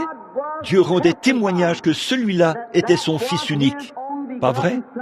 Dieu a rendu témoignage de cela. Il a dit, « Celui-ci est mon Fils ». Il a dit, « Si vous ne me croyez pas, croyez à cause de l'œuvre ». Pas vrai? Il a dit, « Si un homme rend témoignage de lui-même, vous savez ce que disent les Écritures, mais s'il rend témoignage et que ce qu'il dit n'est pas vrai, alors ne me croyez pas. Mais si je rends témoignage et que ce que je dis est vrai, mon Père en rendra témoignage. Et si je vous parle d'un don de guérison divine et que Dieu ne rend pas témoignage, passez outre, c'est faux. Mais si Dieu en rend témoignage, croyez que c'est le don que Dieu vous fait. C'est vrai. Vous voyez ce que je veux dire? Ça me coûte de devoir présenter cela de cette manière, mes amis, mais j'espère que vous saisissez ce qu'il y a entre les lignes. Maintenant, remarquez, vous voyez, c'est le don de Dieu. Jésus, après qu'il est parti, il est enlevé. Beaucoup de gens sont venus à Jésus, mais ils n'ont pas été guéris. Il a prié pour beaucoup de gens qui n'ont eu aucun résultat, parce qu'ils ne croyaient pas. Ils ne croyaient pas qu'il était le Fils de Dieu. Ils ont dit, eh bien, il se fait Dieu. Il pardonne les péchés sur la terre. C'est un blasphème. Ne voyez-vous pas? Ils ont dit la même chose au sujet d'Élie. Ils ont dit la même chose au sujet de Moïse. Eh bien, nous aurions préféré mourir en Égypte plutôt que d'être menés ici pour mourir de faim dans le désert.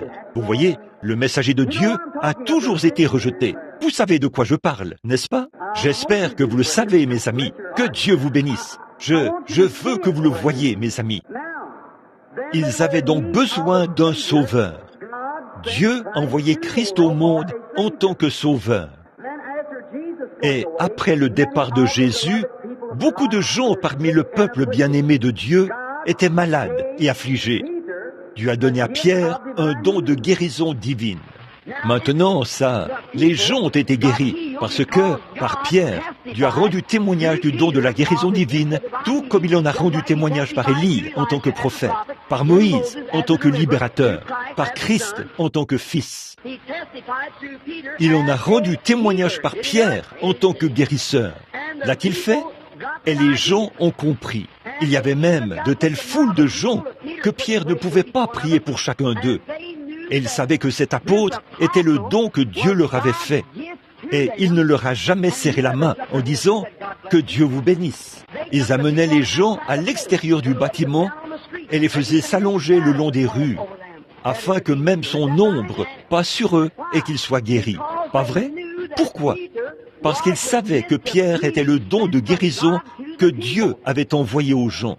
Oh, j'espère que vous le voyez, mes amis. Regardez, vous voyez, c'était le don de Dieu. Qu'est-ce que... Maintenant, je veux vous demander ceci. Est-ce que c'est Pierre qui opérait la guérison? Dieu n'est pas dans les choses matérielles. Dieu est dans les hommes. Le Saint-Esprit n'est jamais descendu sur les organisations. Il est descendu sur les hommes. Et aujourd'hui, tant de gens disent, ils ne sont pas de la même confession que moi. Eh bien, si vous êtes de la confession de Christ, c'est la même chose. Dieu ne s'intéresse pas à votre organisation, ne signifie même pas ça pour lui. Et les gens en sont arrivés au point où on a juste un grand monde d'organisations. Et ça, c'est pour cette raison que je préfère tenir des réunions dans une salle. Si on le fait dans une église unitaire, les trinitaires ne viendront pas. Si c'est dans une église trinitaire, les unitaires ne viendront pas. Si c'est dans une église méthodiste, les baptistes ne viendront pas. Dans une église baptiste, les méthodistes ne viendront pas. Un seul corps. Quelqu'un a dit, devrions-nous nous faire rebaptiser maintenant, afin de venir, pour qu'on prie pour nous? Miséricorde, ça, c'est plus païen que jamais. C'est vrai. Non, frère, nous avons tous été baptisés dans un seul esprit, pour former un seul corps. C'est vrai, peu importe qui vous êtes et où vous êtes.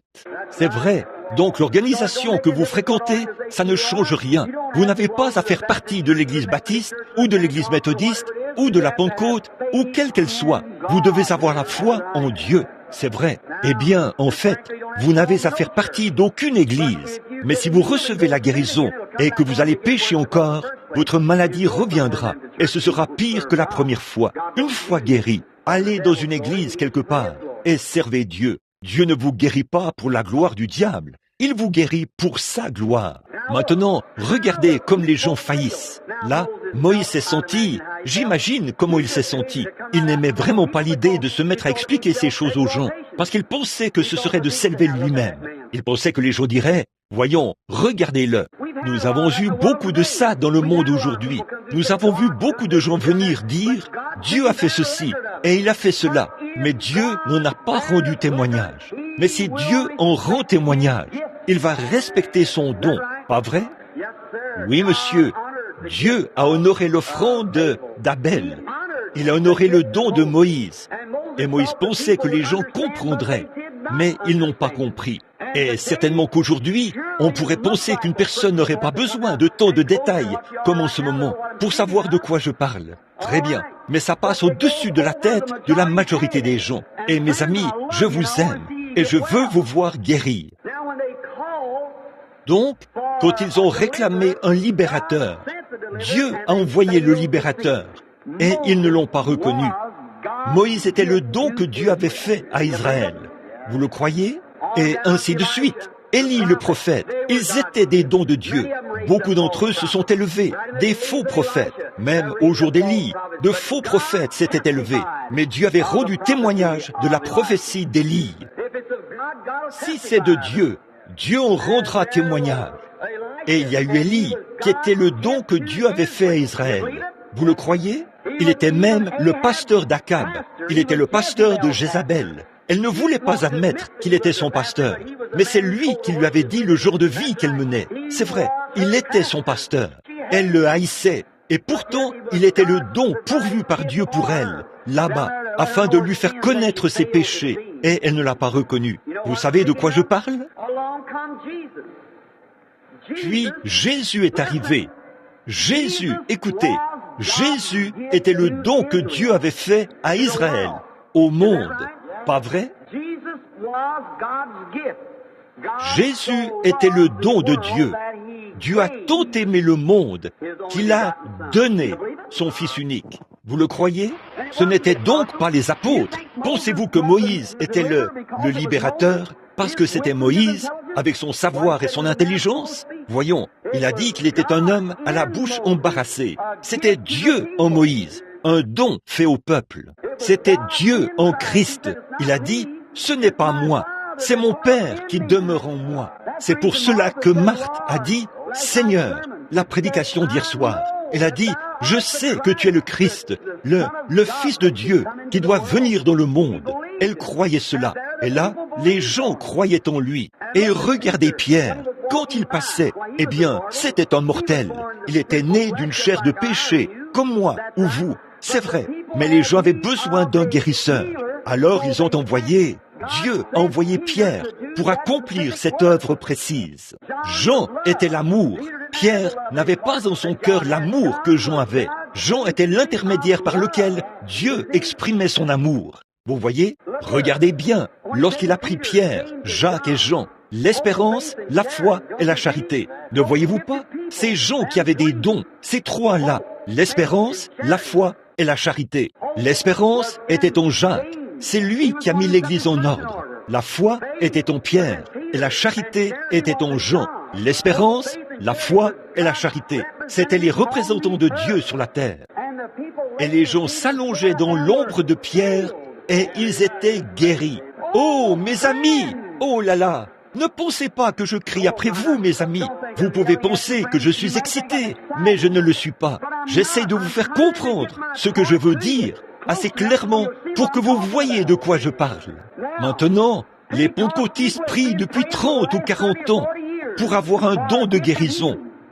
Nous vivons à une époque où nous avons la meilleure médecine que nous ayons jamais eue.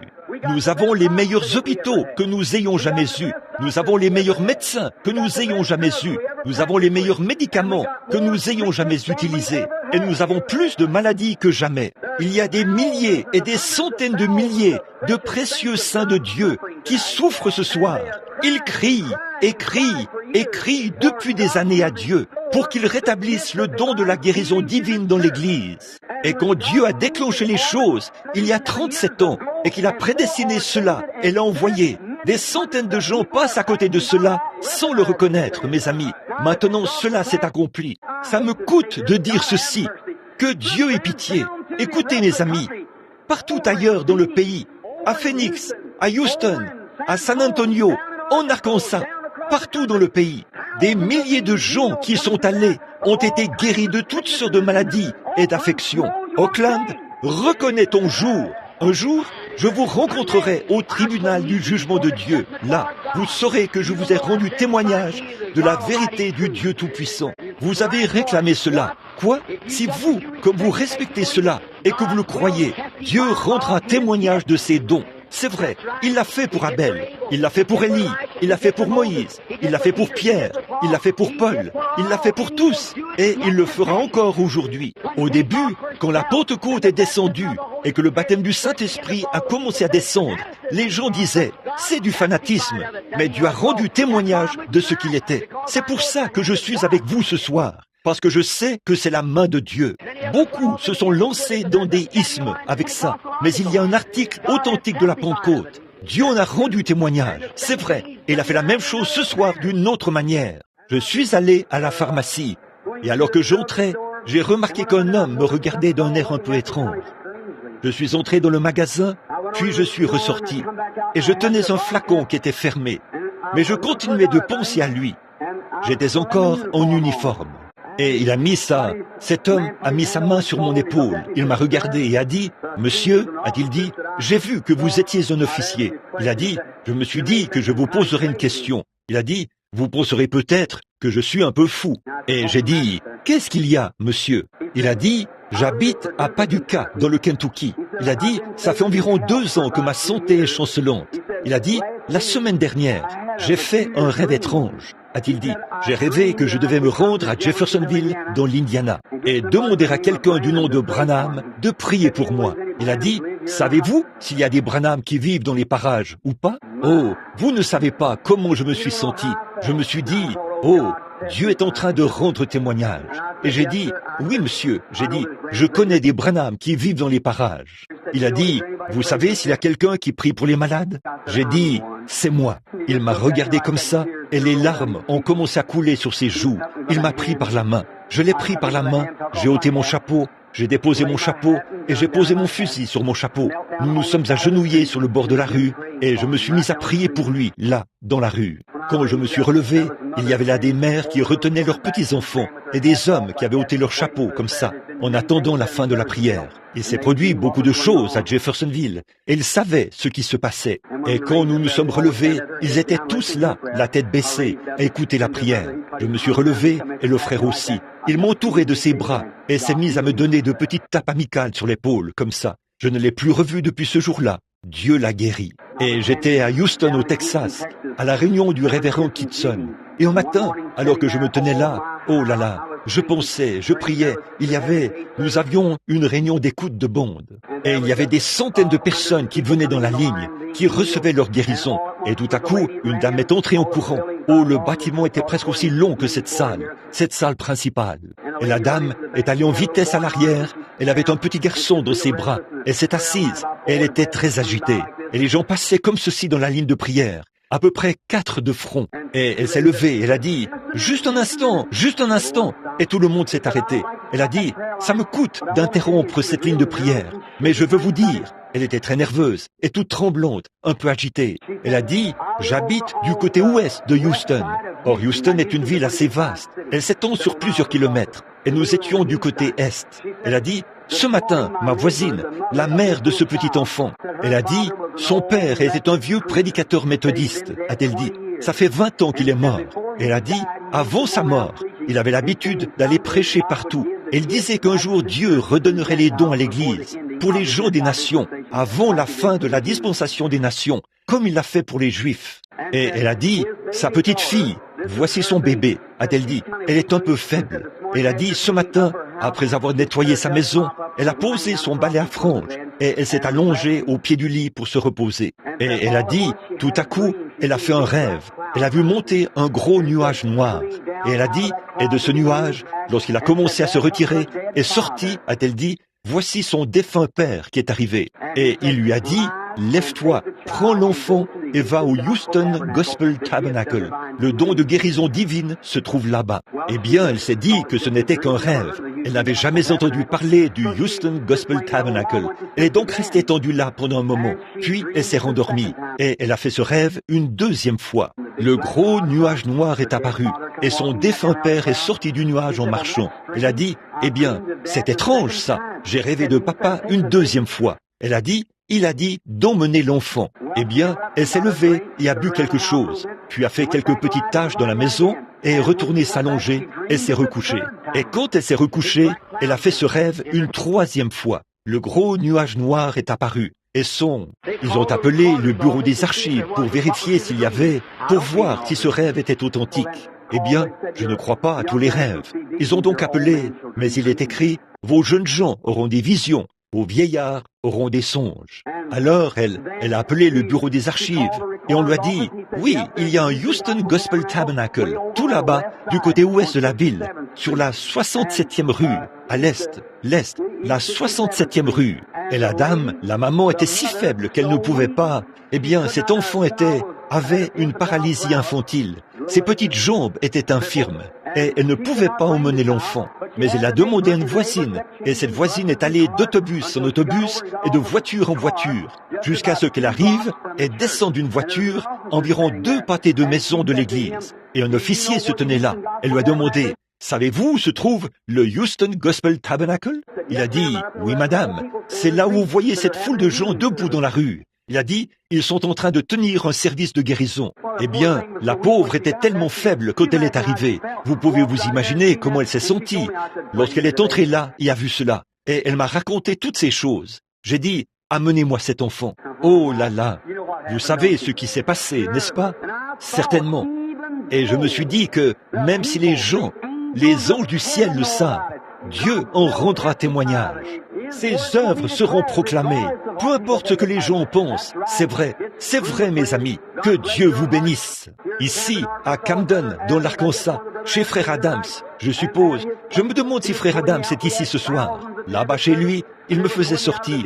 Nous avions des milliers de personnes qui avaient assisté au service. Et on me faisait sortir du service un jour, et j'entendais quelqu'un qui n'arrêtait pas de crier « Ayez pitié! Ayez pitié! Oh, où êtes-vous, révérend ?» Je me suis retourné, et Frère Adams a dit « Vous ne pouvez pas vous arrêter. » C'était un homme de couleur, vous savez. Même en Arkansas, si vous serrez simplement la main à un homme de couleur, on vous mettra en prison. Donc, voilà le genre de loi qu'ils ont là-bas. Vous pouvez lui parler, mais ne le touchez pas. Là, ce n'est pas bien. Ça ne l'est pas. C'est un humain tout comme moi, ou comme vous, ou n'importe qui d'autre. C'est tout à fait vrai. Je ne sais pas ce que vous en pensez, mais je veux décharger mon âme à ce sujet. C'est vrai, certainement. Je suis du même avis qu'Abraham Lincoln à ce sujet. Très bien. Regardez, ce pauvre homme de couleur se tenait là, et il criait « Oh, révérend !» Et Frère Adams a dit « Venez, Frère Branham !» Il a dit « Oh, regardez cette foule !» a-t-il dit. Les gens ont fait sortir quelqu'un en le poussant. Ils m'ont fait sortir de la foule. Ce n'est pas qu'ils veulent être brutaux, mais ils essaient de prendre. Parce que, mes amis, parfois vous allez là, et les gens vous piétinent, si bien que vous en mourrez, presque. Et ils vous tirent pour vous attirer vers eux. Je les aime. Que Dieu les bénisse. J'aimerais bien me tenir là, toucher chacun d'eux et prier pour eux, jusqu'à ce que et que le souffle me quitte. Hier soir, quand j'ai quitté le bâtiment, on a presque dû m'allonger dans la voiture. Même mon cœur et tout le reste tremblaient et battaient comme ça. Vous ne vous rendez pas compte de l'effort qu'il faut faire pour retenir ces démons quand ils sortent. Ils sont dans la pièce. Et on a une responsabilité. Qu'en serait-il si un incident se produisait dans le bâtiment? Eh bien, on vous jetterait en prison et on mettrait un terme définitif à la réunion. Est-ce que c'est... Vous voyez ce que ça veut dire? Vous ne connaissez pas la responsabilité qui va avec ces choses. Et alors ici, et de toute façon, je suis tellement fatigué, après 6 mois sans arrêt. Alors j'ai dit, attendez un instant. Et il n'arrêtait pas de pleurer, le pauvre. Il tenait son chapeau à la main. Il avait les cheveux gris. Il disait, révérend, révérend. Sa femme disait, tu ne peux pas te rendre jusqu'à lui, chérie. Tu ne peux pas te rendre jusqu'à lui. Et j'ai dit, attendez un instant, juste un instant. Alors j'ai regardé autour de moi, je l'ai regardé. J'ai dit, qu'est-ce qu'il y a, monsieur? Frère Adams et l'autre homme m'ont ramené vers lui. Et j'ai dit, qu'est-ce qu'il y a? Il a dit, révérend, révérend. Vous voyez, il me tenait comme ça. Il a dit, révérend. Il a posé sa main sur moi. J'ai dit, oui. Il a dit, juste un instant, révérend. Il a dit, j'ai fait un long trajet pour venir ici. Il a dit, avant-hier soir, a-t-il dit, ma vieille maman, qui est morte depuis près de 20 ans, a-t-il dit, elle était une chrétienne, et je suis aveugle depuis plus de 12 ans. Il a dit, et hier soir, ou avant-hier soir, j'ai fait un rêve, avait envoyé son don de guérison divine. Il se trouvait à Camden, dans l'Arkansas, et que je ne devais pas vous laisser passer sans aller vers vous. Il a dit, révérend, s'il vous plaît, ne passez pas près de moi sans vous arrêter. Vous pensez que je pouvais passer près de lui sans m'arrêter? Peu m'importe qui il était, c'est Dieu. Peu m'importe combien on vous jetterait en prison. Alors, comme je me tenais là, près de ce pauvre vieil homme, je l'ai pris par les mains. Il avait perdu ses yeux à la suite d'une explosion. Je me suis mise à prier pour lui en le tenant par les mains. Et sa femme était là, à pleurer. Les larmes coulaient sur son manteau comme ça. Elle se tenait là. Après que j'ai eu fini de prier, ses yeux, il avait l'air tellement stupéfait. Il a regardé autour de lui. Il s'est mis à cligner des yeux. Il a dit, chérie, n'est-ce pas une automobile qui se trouve juste là? Et ça, c'était notre voiture, celle que nous utilisions. Les larmes coulaient sur ses yeux, de ses yeux. Il s'est mis à lever les mains et à se réjouir. Oh frère, Dieu rendra témoignage de ses dons. Les cieux et la terre pourraient passer, mais Dieu agira. Il y aura quelqu'un qui recevra cela. Oui, monsieur, si vous venez et que vous respectez ce que Dieu a fait pour vous, c'est vrai, Dieu rendra témoignage de son don. Il est maintenant temps de commencer. Écoutez, il n'y a pas longtemps, j'étais dans l'Illinois. Et écoutez, pendant que nous parlons des gens de couleur, ceci m'est venu à l'esprit. J'étais dans un grand stade. Beaucoup d'entre vous savent de quel endroit je parle. Et comme je regardais autour de moi et que je voyais différentes choses, j'ai vu un vieil homme de couleur avec une petite couronne de cheveux blancs sur la tête. Il s'avançait comme ceci en regardant. Et au bout d'un moment, il est arrivé près d'une certaine chose. Il s'est arrêté, a ôté son chapeau, l'a tenu derrière lui et a courbé la tête. J'ai vu qu'il faisait une prière. Je me suis approché de lui après qu'il eut fini de prier. J'ai dit, monsieur, et je dis, je suis un ministre. J'ai dit, je vous ai vu prier. Qu'y avait-il de si saisissant au sujet de cette boîte? Il a levé les yeux vers moi et il y avait des larmes qui coulaient sur ses pauvres vieilles joues rudes et ridées. Il a dit, pasteur, a-t-il dit, regardez là. J'ai levé la tête pour regarder là et il y avait quelque chose qui avait l'air d'un petit vêtement là. J'ai dit, je ne vois rien d'autre qu'un vêtement. Et c'est ce que beaucoup de gens voient, les signes naturels. J'ai dit, je ne vois rien d'autre qu'un vêtement. Il a dit, avez-vous remarqué un genre de cercle là-dessus, pasteur? J'ai dit, oui monsieur. Il a dit, touchez-moi ici, sur mon côté. A-t-il dit, il y a là des cicatrices de la ceinture d'esclave. Ça, c'est le sang d'Abraham Lincoln. Il a dit, le sang d'Abraham Lincoln m'a libéré de ma ceinture d'esclave. Pourquoi est-ce que je ne devrais pas ôter mon chapeau et faire une prière? Je pense que ce soir, si à cause de sa liberté et de ses droits, un homme de couleur a ôté son chapeau par égard au sang d'Abraham Lincoln, vous les chrétiens, que devriez-vous faire à l'égard du sang de Jésus-Christ? Voyez? Oh, mes amis, je m'attendais à voir plus de foi à Oakland et à Los Angeles aussi. Je vais vous dire qui sont ceux qui ont reçu cela il n'y a pas longtemps. C'étaient les hispanophones en Arizona. Ils ont tout de suite compris. Ils savaient que c'était le don que Dieu leur avait fait. Ils sont montés sur l'estrade. Et je voyais ces chères et braves mères hispanophones s'évanouir et tomber. On les sortait de la ligne avant même qu'elles puissent arriver devant moi. Elles croyaient cela. L'une d'elles est venue. Elle avait même rêvé qu'elle ne parlait même pas l'anglais. Elle avait vu cet être surnaturel qui se tenait là. Vous avez cette lettre ici, n'est-ce pas? C'est celle-ci. Beaucoup. Pourquoi? Dieu rendra témoignage de ses dons, pas vrai? Oh, mes amis, vous savez de quoi je parle. Comprenez-vous maintenant de quoi je parle? La foi. Croyez cela. Venez. Ce n'est pas l'homme. C'est Dieu dans l'homme. Vous voyez ce que je veux dire? Oh Dieu! Puissent les gens venir ce soir, comme il en était du temps des apôtres. En venant, puissent-ils prendre conscience que c'est maintenant le temps apostolique pour eux. C'est maintenant l'heure où ce qu'ils ont réclamé est présent. Le Saint-Esprit, sous forme de guérison pour leur corps. Accorde-le, Dieu bien-aimé. Puissent beaucoup de gens être guéris ce soir. Sois miséricordieux, Père. Puisse chaque personne qui viendra ce soir venir comme le faisaient ceux qui passaient près de ton humble serviteur, Simon-Pierre. On les plaçait dans son ombre et tous étaient complètement guéris parce qu'ils reconnaissaient que Dieu était en cet homme. Puissent-ils reconnaître Dieu comme ils l'ont fait en Moïse. Dieu était en Christ, réconciliant le monde avec lui-même. Puisse-t-il reconnaître Dieu dans son peuple ce soir. Accorde-le, Père bien-aimé. Sois miséricordieux maintenant et bénis chacun d'eux. Et Dieu bien-aimé, je prie maintenant pour ma petite église là-bas chez moi, alors qu'ils ont eu des services ce soir, et qu'ils pleuraient et suppliaient que je rentre à la maison.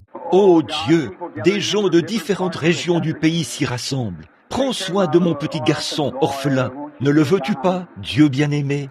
Oh, je suis ici à m'efforcer et à faire tout mon possible, Dieu bien-aimé, pour obéir à ce qu'on m'a dit de faire. Puissent les gens voir, Père, combien c'est un sacrifice et ce que tu as fait pour les gens. Puissent-ils reconnaître ce jour et que beaucoup soient guéris et qu'ils se relèvent de leur maladie et rendent témoignage dans la ville. Car nous le demandons par le beau nom de Jésus-Christ, ton Fils bien-aimé. Amen. Mes amis, ils tombent de tous les côtés. Oh, comme j'aimerais que vous puissiez, je sais que vous le faites, que Dieu vous bénisse. J'ai tout simplement confiance que vous l'avez. Chantons tous maintenant, pendant que l'orchestre joue et tout. Crois seulement, que tout le monde élève la voix bien fort maintenant. Allons-y maintenant.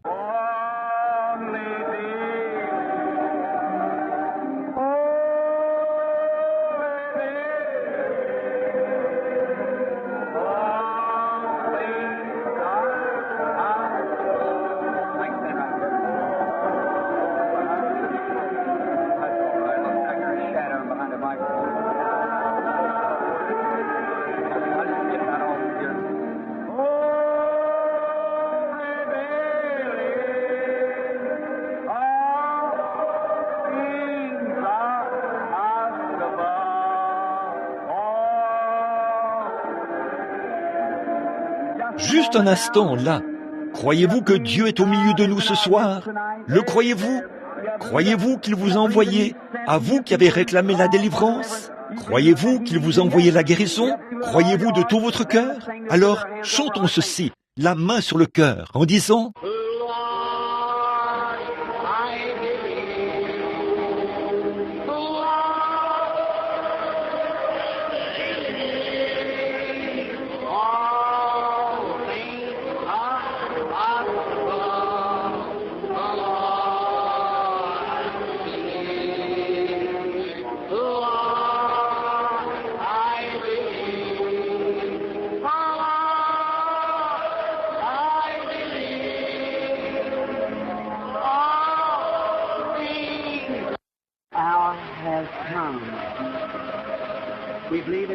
Est venu.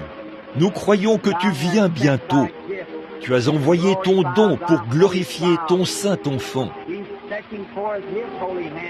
Il est en train d'étendre sa sainte main pour guérir par l'intermédiaire de son Église. Aide les gens qui sont ici ce soir. Pendant que la musique joue doucement et lentement, puissent les gens croire. Père, si j'ai dit quelque chose qui soit faux, pardonne-moi. Je te prie de permettre aux gens de comprendre que c'est maintenant le moment dont tu as rendu témoignage. Puisse-t-il savoir que ton serviteur n'est pas venu par son propre désir, mais que c'était ta volonté que je vienne, Père. Puisse-t-il rejeter tout esprit sceptique, toute pensée sceptique, et s'avancer ce soir et être guéri. Car nous le demandons au nom de Jésus et pour sa gloire. Amen. Avez-vous maintenant rejeté toute pensée sceptique? Avez-vous complètement oublié vos idées sceptiques? Allez-vous vous avancer ce soir et être guéri? Croyez-vous cela? Dites Amen. Tout ça. Que Dieu vous bénisse, mes amis. Maintenant, ils vont prendre une photo. Je vais vous dire ce qui arrive à ces photos. Je les accroche dans mon bureau. Et chaque soir, quand je suis à la maison, je prie pour ces gens. Combien veulent que je prie pour eux quand je regarderai cette photo? Que Dieu vous bénisse. Maintenant, assurez-vous de ne pas manquer le service de demain soir. Et le soir suivant, l'histoire de ma vie. Je veux que vous écoutiez cela le soir suivant. Que Dieu vous bénisse maintenant, alors que nous nous levons avec respect juste un instant pour la photo. Maintenant, le photographe va vous dire ce qu'il faut faire. Si les gens qui sont au balcon se levaient, ce serait tellement mieux. Ça ferait une bien meilleure, n'est-ce pas, monsieur le photographe? S'ils se levaient, ça donnerait une bien meilleure photo, surtout au balcon. Pas vrai? Cela montrera une meilleure.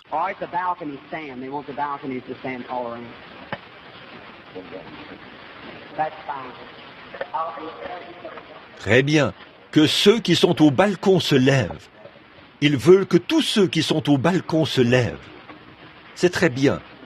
En présence de... C'est par la foi qu'Abel offrit à Dieu un sacrifice plus excellent que celui de Caïn. C'est par elle qu'il fut déclaré juste, Dieu approuvant son offrande. Père Céleste, je te remercie pour ton témoignage maintenant, qui atteste ce que tu as fait par notre bien-aimé Jésus. Puisse l'ange qui m'a parlé cette nuit-là dans la pièce se tenir près de ton serviteur en ce moment pour confirmer la parole et que de nombreux signes et prodiges l'accompagnent. Nous sommes conscients que Satan est... Puissent beaucoup de gens être guéris ce soir, que leur foi soit élevée en ce moment, de sorte qu'ils croient au témoignage.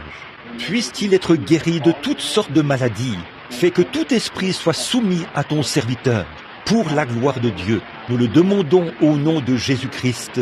Amen.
And a deep sincere and prayer that no disease is sin before the Christ.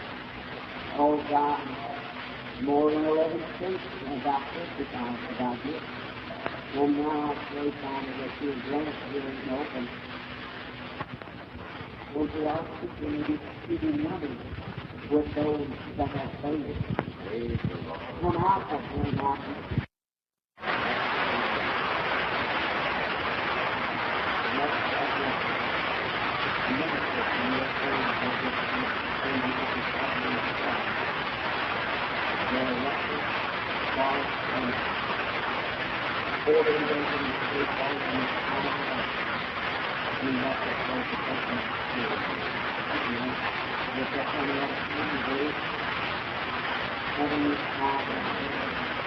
I'm thinking of all those things, how you work with these lovers and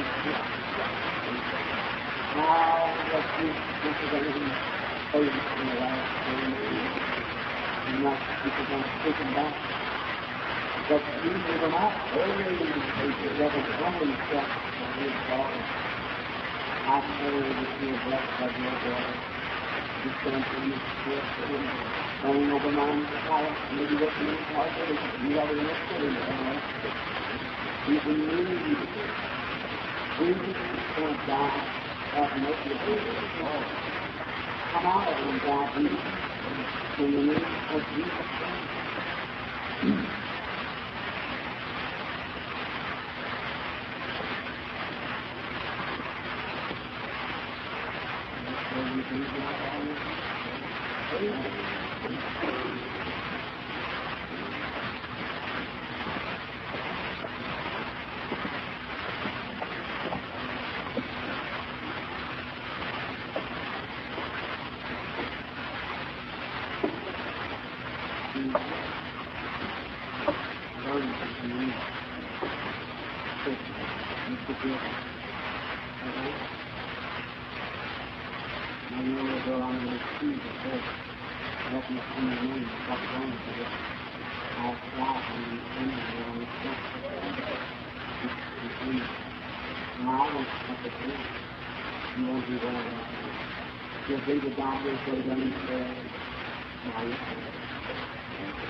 Heavenly Father, I just love you and rejoice in prayer. As we are, you can touch the 26 time. Well, faith to believe that it's going to receive that which we have for us. In this vibration, this thought, this energy, being over that energy, be merciful to the time. God, please come out of this, Jesus, in the name of Jesus Christ.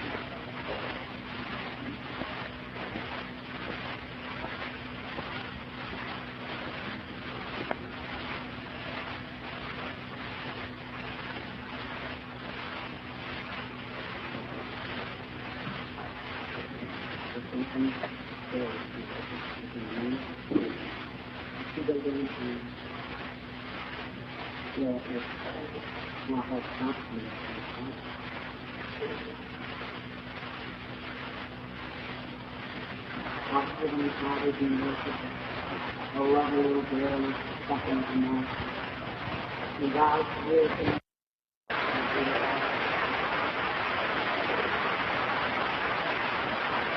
Heavenly Father, be merciful to our sister who is suffering from that. Thou all things and all conditions of life. Oh, God, just that little space of all things. We are of all mankind and all things. We trust you as that which is best for us. And we set on this solution.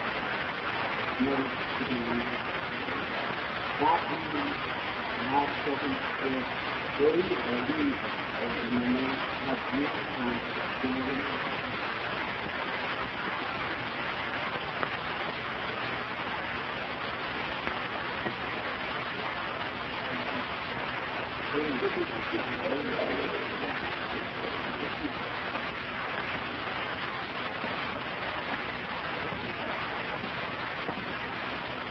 Dear God, your fortune, our thing is not free from you.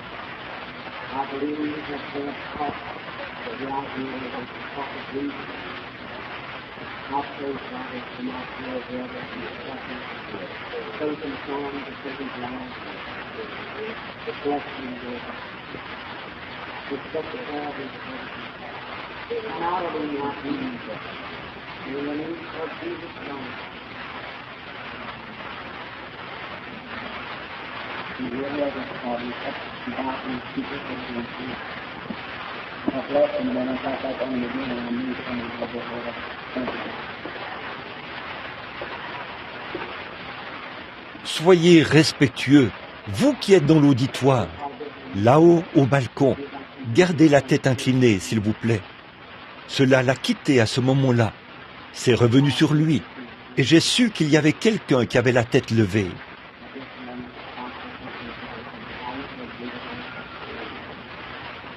Heavenly Father, thou really, really, really people. I feel it's the great messenger of the angel of God, standing near the focus of this room. Therefore, with all the faith that I have, my brothers and ladies, my life, that is being responded to your people. Come out of them in the name of Jesus Christ.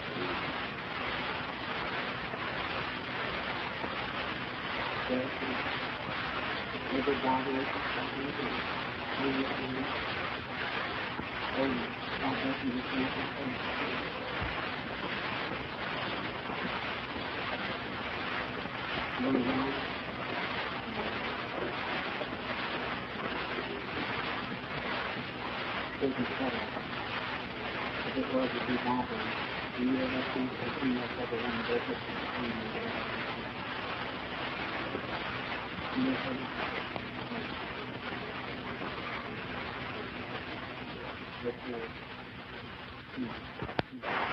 born very level, using them open now, the consideration. I can see the way you get more, even of the glory of such a black and wonderful. The Father is saying, you shall have mercy on us now. So I say, if you do, for all things are possible in the faith. Multiple years because you're still on time, you give gifts to me, and now thou still testifying of your gifts. Therefore, in obedience to what was committed to that, what we know is good, now we give this to you. Come out of it in the name of Jesus Christ.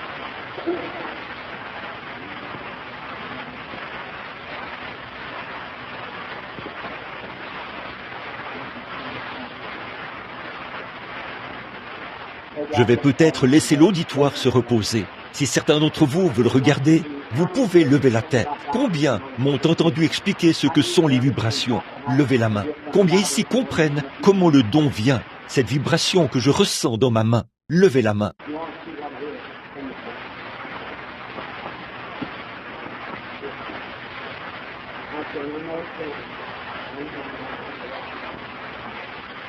Vous voyez tout ce que c'est.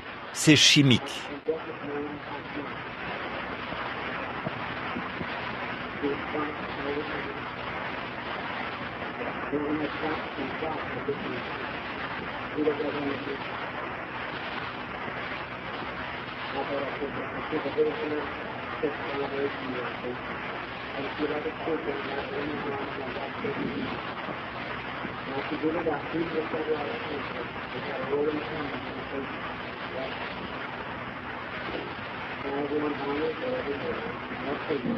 Que tout le monde courbe la tête et prie. Maintenant, souvenez-vous, ceci peut passer d'une personne à l'autre. Alors assurez-vous de garder la tête inclinée.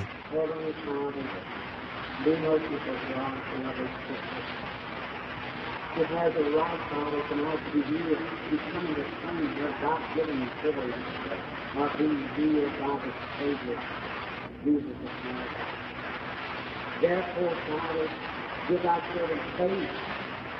May I be able to climb up just now, up into that faith. When they see also as Mount up there, now in the name of Jesus Christ, I rebuke these children. Believe it. Name of Jesus.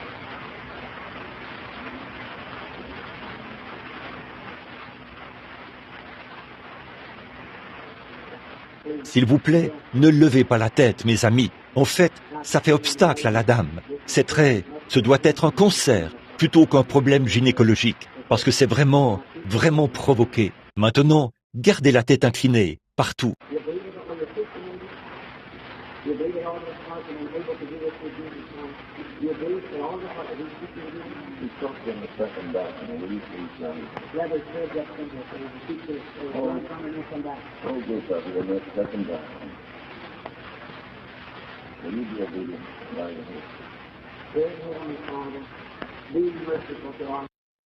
Frère Branham, si quelque chose se produit sur la bande, mais s'il y a quelque chose qu'on capte sur la bande, comme ça, maintenant, qu'en serait-il si vous aviez un besoin?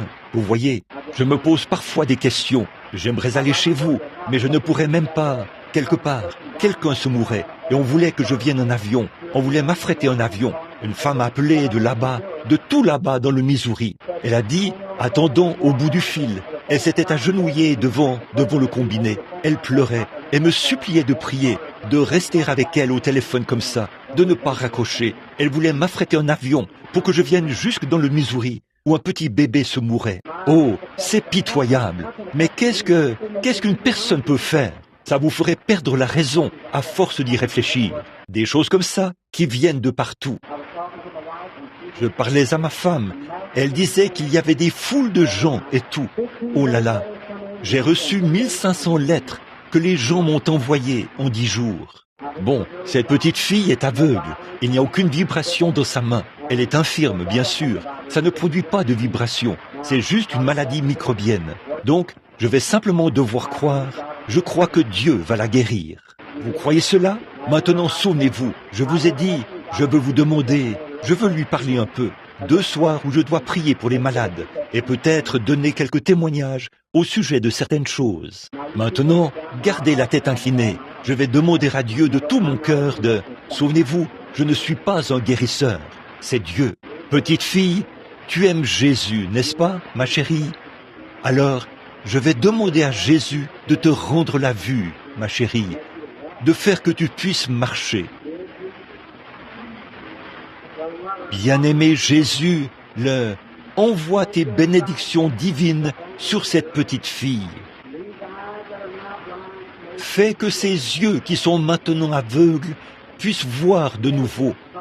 Puisse ce corps qui est maintenant infirme être guéri. Je te prie, Père, de l'accorder, au nom de ton Fils bien-aimé, Jésus-Christ.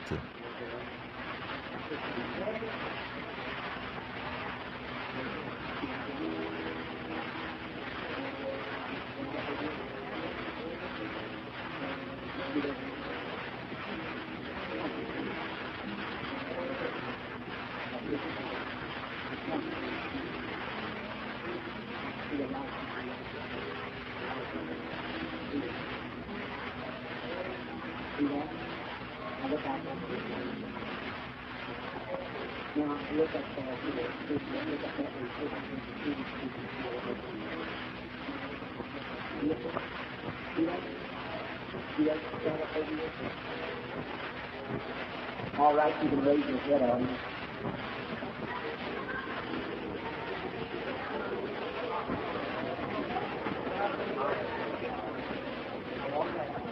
Très bien.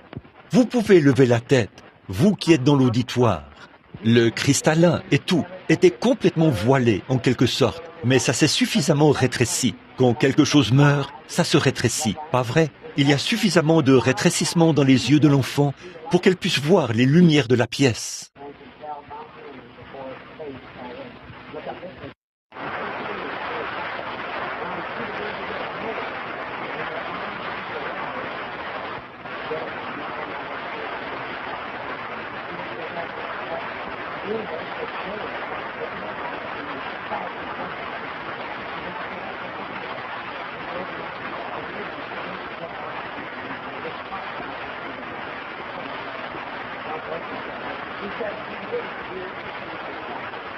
Et elle peut voir ma main devant son visage, comme ceci. Regarde, ici en haut. Disons tous, gloire au Seigneur. Oh là là, maintenant nous allons publier son témoignage dans le journal. qu'elle a recouvré la vue pour que vous le voyiez. Comment s'appelle-t-elle, sœur? Lana May Promise. Attendez-vous à voir ça dans le journal. Êtes-vous malade du cancer? Très bien. Combien croient maintenant? Que Dieu vous bénisse. Maintenant, voici un sourd-muet. Il y a aussi une vibration dans sa main. Très bien. Courbez tous la tête. Bon, voici la vibration. Là, je peux dire dans quelle direction ça va. Il fallait que ce soit la foi, juste ma propre foi, pour croire cela. Maintenant, je veux que vous courbiez la tête partout. Combien dans cet auditoire croient que je peux faire ceci par Jésus-Christ? Voulez-vous lever la main? Très bien, très bien. S'il y en a autant qui croient, vous verrez la gloire de Dieu. Courbez la tête partout. Vous n'avez pas besoin de nous le dire, mon ami, c'est connu. Il n'y a pas de secret devant Dieu, et il révèle ses secrets à ses serviteurs. Vous avez vu les choses qui ont été faites, même des habitudes et tout. Il y a une personne qui est passée il y a quelques instants. Elle avait une certaine habitude. Quand j'ai regardé cette personne, je n'ai pas voulu mentionner cela. Les maladies vénériennes ou certaines habitudes, je n'ai pas à faire ça. Vous comprenez? À moins que vous le vouliez. Demandez-le-moi si vous voulez le savoir. Bien sûr, dès que vous l'avez fait, j'ai senti cette vibration. Vous voyez, les bouchons dans ses oreilles. Maintenant, courbez la tête, tout le monde. Soyez vraiment gentils, tranquilles et respectueux. Et vous verrez la gloire de Dieu. Père céleste, oh, j'ai dû venir dans cette ville avec précipitation. Et j'en repars aussi vite. Ça paraît tellement difficile. Juste au moment où nous amenons les gens au point où ils commencent à croire et où des choses se produisent, il nous faut déjà repartir. Je prie que peut-être tu jugeras bon de nous renvoyer de ce côté-ci. Et maintenant, voici cet homme qui se tient ici devant moi. Satan a bouché ses oreilles pour qu'un de ces jours, il se retrouve en train de marcher devant un véhicule ou quelque chose et qu'il soit fauché et tué. Oh, il essaye de faire du mal à ce pauvre frère. Mais nous sommes ici pour qu'il soit guéri, Père. Et maintenant, j'ai parlé aux gens ce soir de ta visitation par l'ange de Dieu. Puisses-tu confirmer cela maintenant devant leurs yeux? Car cette ligne de foi devra